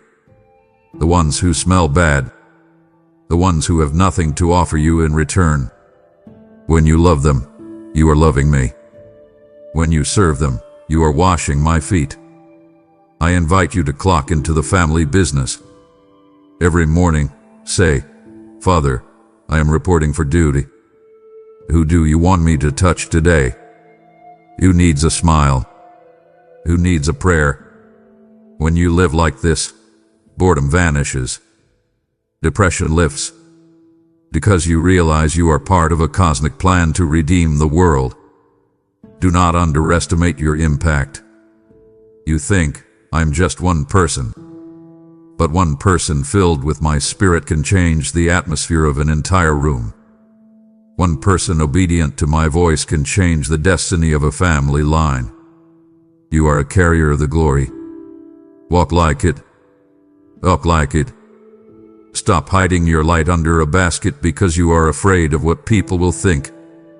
Let it shine. The world is dark enough. They need what you have. I command you to be bold. Take a risk for me. Offer to pray for that stranger. Give that generous tip. Forgive that debt. Show the world what I look like. We are in this together, my child. I am not sending you out alone. I am going with you. Let's go change the world. My child, I know you feel the heat. I know you feel like you are walking through a furnace right now. You look at your life, and everything seems to be catching fire, your finances, your health, your relationships. And you cry out to me, God, why? I thought you loved me. Why are you letting this happen? I need you to listen closely. I allow trials not to destroy you, but to refine the gold of your faith. Have you ever seen how gold is refined? It is put into a crucible and subjected to intense, scorching heat. Why? To burn off the impurities. To burn off the dross, the dirt, the cheap metals, the things that make the gold weak. The goldsmith keeps the fire until he can see his own reflection in the molten metal. That is what I am doing with you. I am not burning you. I am burning the dross out of you. I am burning away your pride. I am burning away your self-reliance. I am burning away your love for this world. I command you to stand still in the fire. Do not panic. In the story of the 3 Hebrew boys, Shadrach, Meshach, and Abednego, they were thrown into a fire so hot it killed the guards. But when the king looked in, he didn't see 3 men dying. He saw 4 men walking, and the 4th looked like the Son of God. In the fire, I do not leave you. I stand with you. I am the 4th man in your furnace. The fire can only burn the ropes that bind you. It cannot burn you. My child, stop scrolling and listen, because these words are not random, not late. I am speaking to you right now, because your heart has been carrying a question you haven't known how to ask. Do I really matter this much? Hear me clearly. Do not listen halfway. Do not drift. Do not leave before the end. Stay with me. What I am about to speak will touch the deepest places of your soul, the places shaped by longing, fear, and hope you barely dare to name. This is not a message to entertain you. It is a moment meant to awaken you. Lean in. Let every word land. If you stay, you will understand something that will change how you see yourself forever. Do not walk away. This is personal, and it is for you. My child, come closer to me. Not with fear tightening your chest, not with shame lowering your eyes, not with the heaviness that tells you that you must first fix yourself before you approach me. Come as you are, exactly as you are in this moment. I am not calling you because you are strong. I am calling you because you are mine. I feel the distance you have been carrying, the quiet space you placed